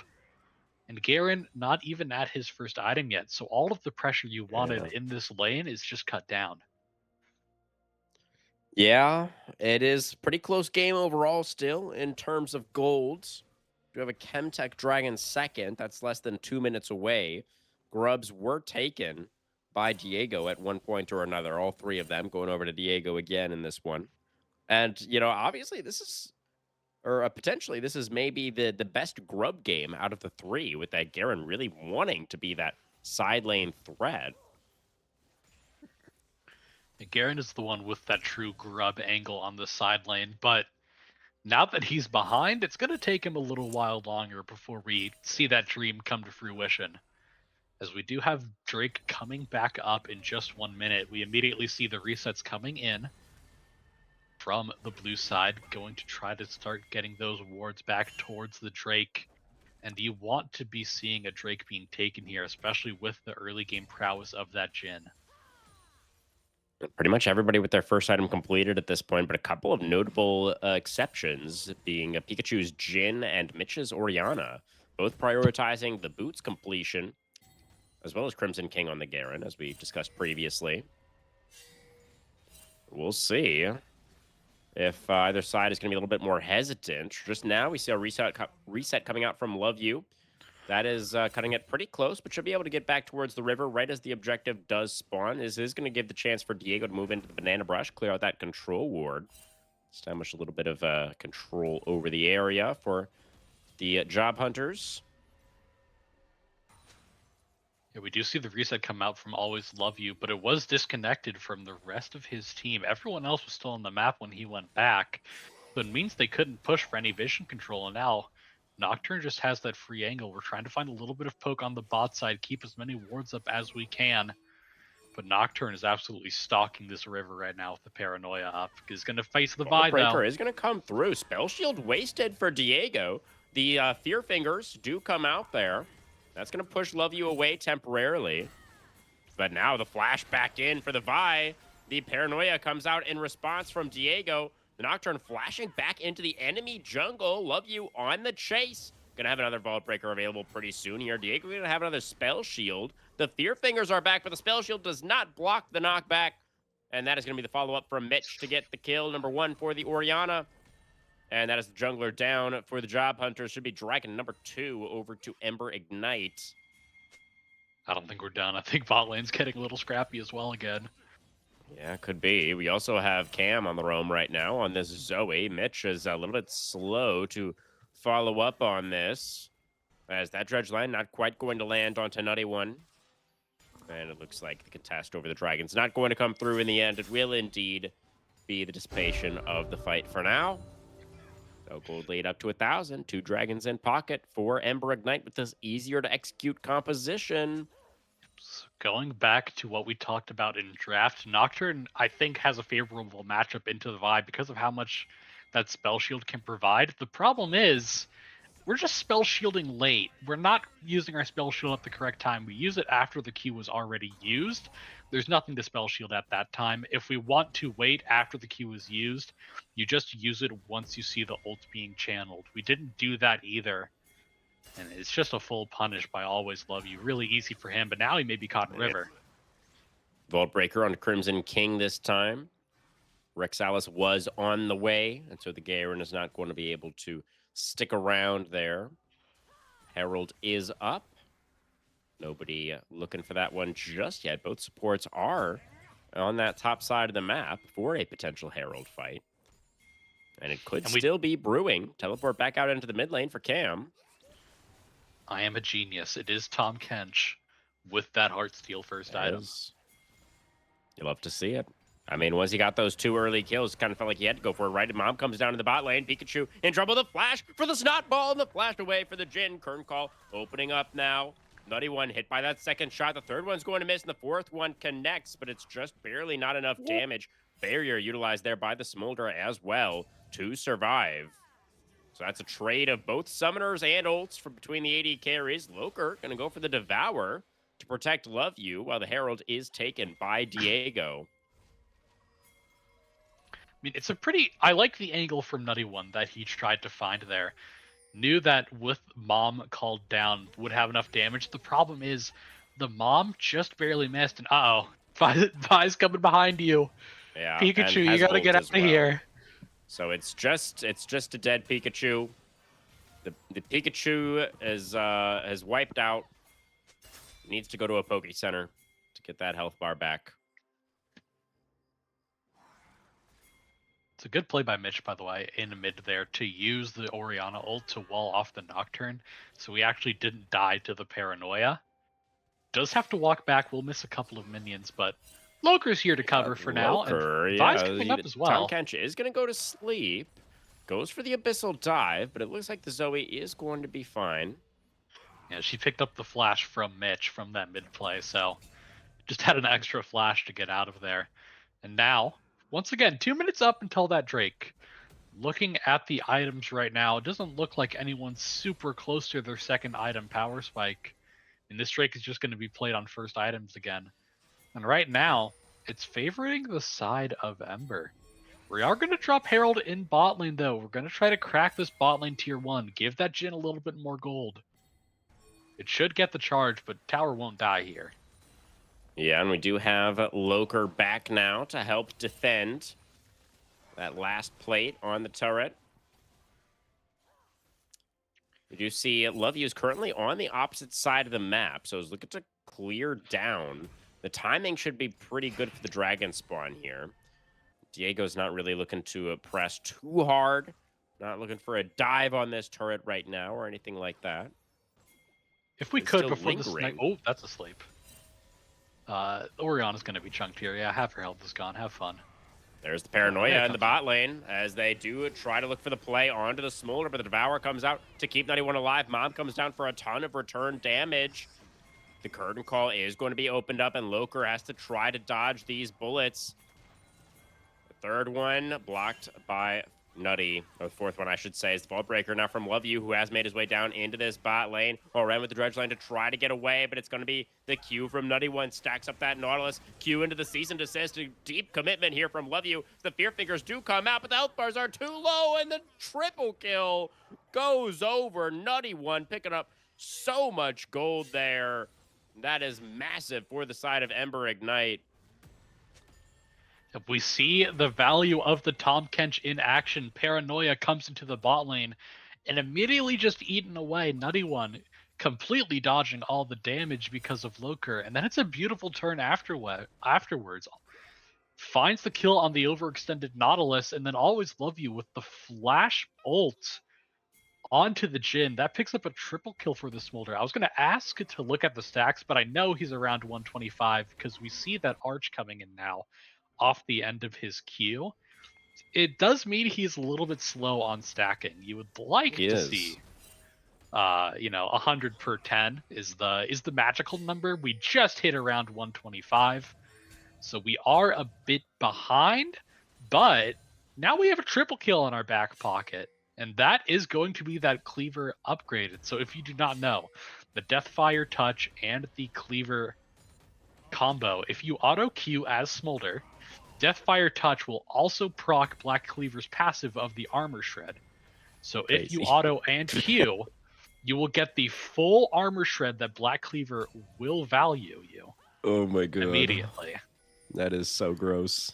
And then that will let you do more burn damage with the Deathfire Grasp. Yeah, makes sense. All right, Paranoia coming out once again here as they try to get on top of Love You there. The Sleep's going to connect onto the Orianna. Devour used onto Nutty One once again, as you'd expect, and they're all grouped up for the AoE. And the Smolder is just going to flap forward and just destroy all of them. Another triple kill for Nutty on that 2-item spike. Soul Point secured for Ember Ignite, and they are running away with this game number 3. We see again the value of Loker on this Tom Kench. We tried to solo ult away the backline from Diego, but again his team's walled off from him. Sure, he dives the backline, he finds some damage, but again, no follow-up, and Nutty One off of the perfect Orianna ult comboed with the Mom over the top, 3-man into 3-man. The AoE damage is just too much for looking for jobs. Now, this gold lead is going to be up to 3K, but more importantly, you're already at Soul Point 21 minutes into this game. Yeah, and it's Hextech Soul as well. I mean, it's just like everything coming up Ember right now. It feels like in this one, we do have Diego waiting for that Paranoia to come back off cooldown, looking for some kind of impact, but Crimson King's going to be forced to flash away from that Q3 from Rexalis. The Paranoia not coming off cooldown quite quickly enough. And Loker continuing to be very active on this Kench. It's just not something you want to see out of this counter pick Garen. It's supposed to be one of Casante's hardest matchups, but he is truly chilling in this lane. Has, you know, 3 farm lead, you know, not a big deal, but still has the kill over him. Top lane tower isn't even down. Crimson King just isn't finding the advantage he needs to right now in this Garen. And that's especially bad because look at the rest of the map. It's sort of just falling apart around him. Yeah, it doesn't really feel like there's much going right now for the side of the Job Hunters. They might have their second item done here for Pikachu. Look at Nutty One waiting for the stack on red. Oh, he doesn't quite have it. He needs another wave. Nutty One waiting for the red buff, yeah. Gonna be able to get that one. If I was a jungler, I would not do that. I want that last hit gold for myself. No, I feel you, man. But when you're playing as 5 in a like a coordinated environment, then it does make a little bit more sense to have that faith in your AD carry. Give him those stacks when he's playing the Smolder. But yeah, I definitely agree. And solo queue, I'm taking that every time for sure with you. I take that in 5v5s too. I've done it before. Fair enough. Fair enough. I'm just a little bit more evil than Always Love You, though. Maybe that's why he's in, you know, Master Tier and I'm in D4 cap. You're lawful. Okay, there's the Devour in the mid lane once again. Nutty, undeterred now, flapping forward. Mom going to come out once again. Teleport from Crimson King, trying to get involved here. Got Rexalis coming from the other side. Crimson King trying to charge forward, but now the cease and desist. And this Garen is just going to get destroyed. Just trying to charge into the entire team like that was never really going to work out. The tier 1's going to go down right as Oren goes in. And that is going to be another kill now over to Ember Ignite. They're up now 14-4. 4,000 gold lead, looking for the Baron at 24 minutes. I mean, yeah, that's just going to be the guaranteed Baron. And again, we see the initial engage fail from looking for jobs. They Paranoia in again. Loker just saving his ult for that Paranoia. And once that initial engage is burned, what else do you have on the side of looking for job? You can fish for a Zoe Sleep, you can fish for a Nautilus Hook, but that's it. Once your Paranoia is down, your engage is down. And we see just how much of a struggle it is to try to find the fight happen after that. Baron's now going to be secured for the side of Ember. And I mean, they're sort of looking to route this game right now. It's a very bad spot for the side of looking for job. They do get the mid tower. It will be the bounty as well, but now Jin may be a little bit caught out. Xexel in 1 minute. It would be devastating if Pikachu does get caught out at this window. But the rest of the team is grouped up now with the 80 carries. They're all together now around this mid lane. Got a teleport away for Mitch. Was aware that he was getting wrapped around on by Crimson King. Does manage to get himself out of that situation. Meanwhile, Rexala is still chilling in that top lane. Going to take that top outer turret. Still holding on to the TP for now. Depth charge going to be committed onto Love You. Crimson King still in the wraparound. Garen is trying to get involved here. Vault Breaker charged up. Love You gets away. Gasante still not TPing. The Dragon still 30 seconds away.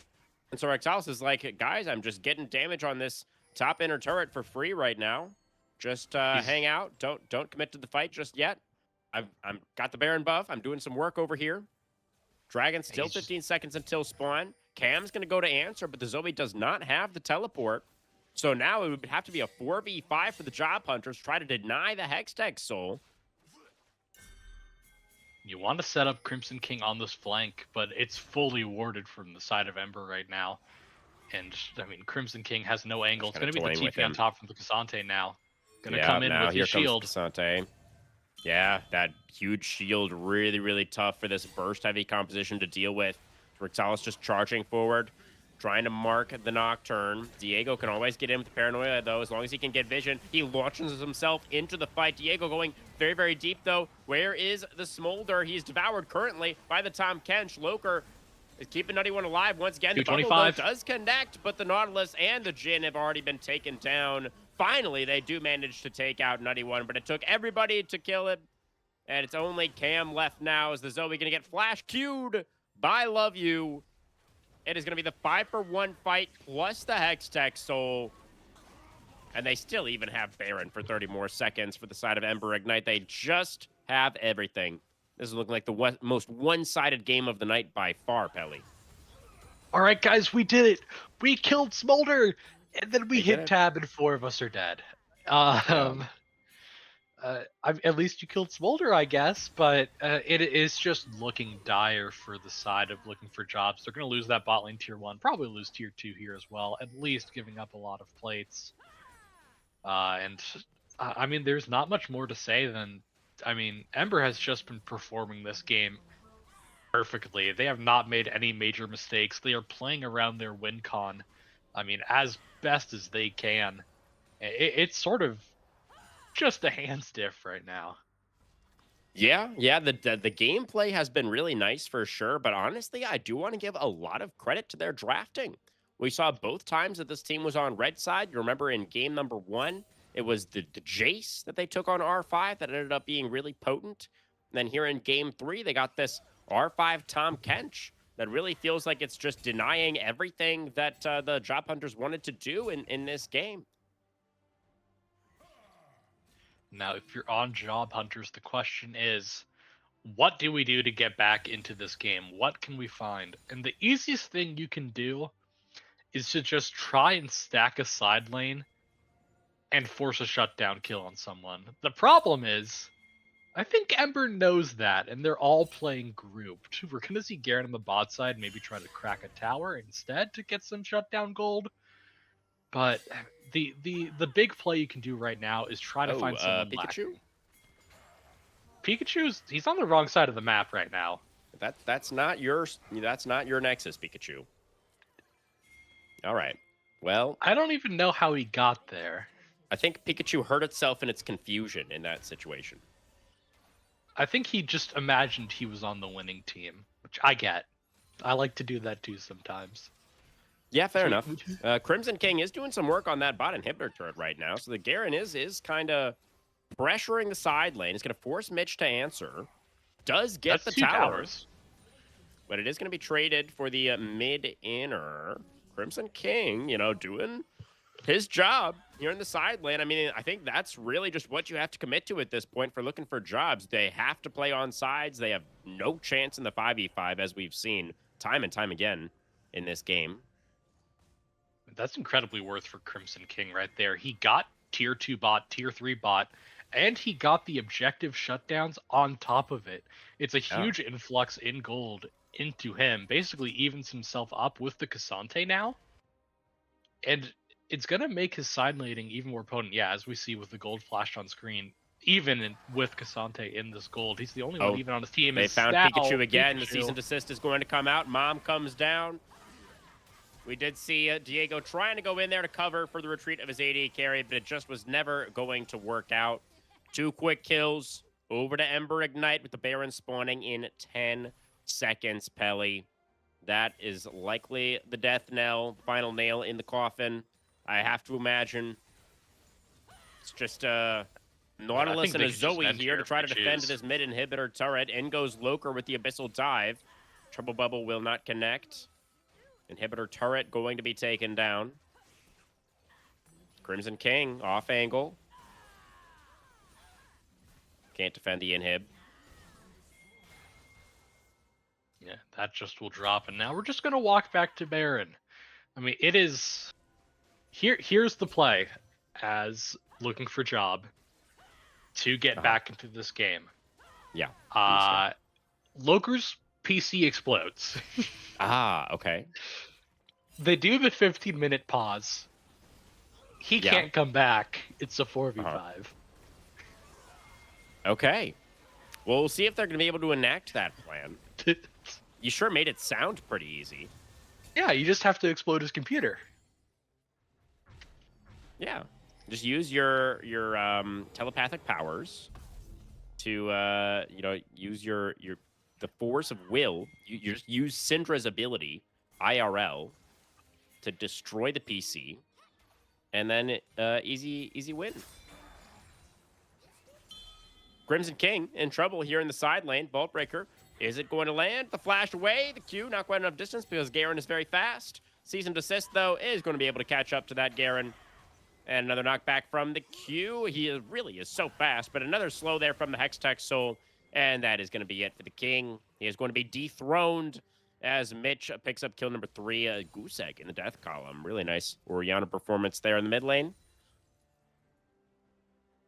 I mean, we're sort of just taking our time to end here. We're having a little bit of fun with it right now, pushing our advantages around the map. Pikachu may be caught again here. It's another Abyssal Dive, and yeah, that Pikachu is indeed caught out. Although the Death Charge does actually create enough space for the Pikachu to run away. But this top wave coming in, Rexala's going to be able to take that top inhibitor turret down. And the bot wave coming in as well, looking like all 3 inhibitors are slated to go down here. Crimson King not back still for over 10 seconds. Rexalis level 20 on this Cassante, just an immovable object in this top lane.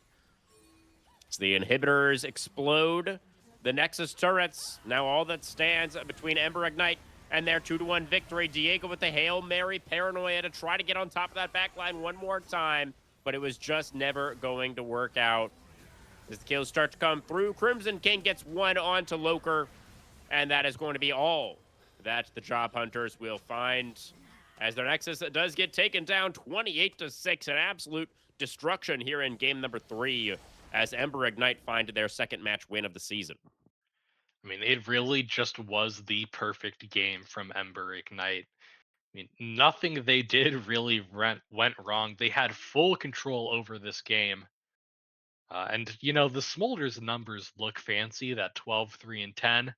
But I give player of the game here to Loker.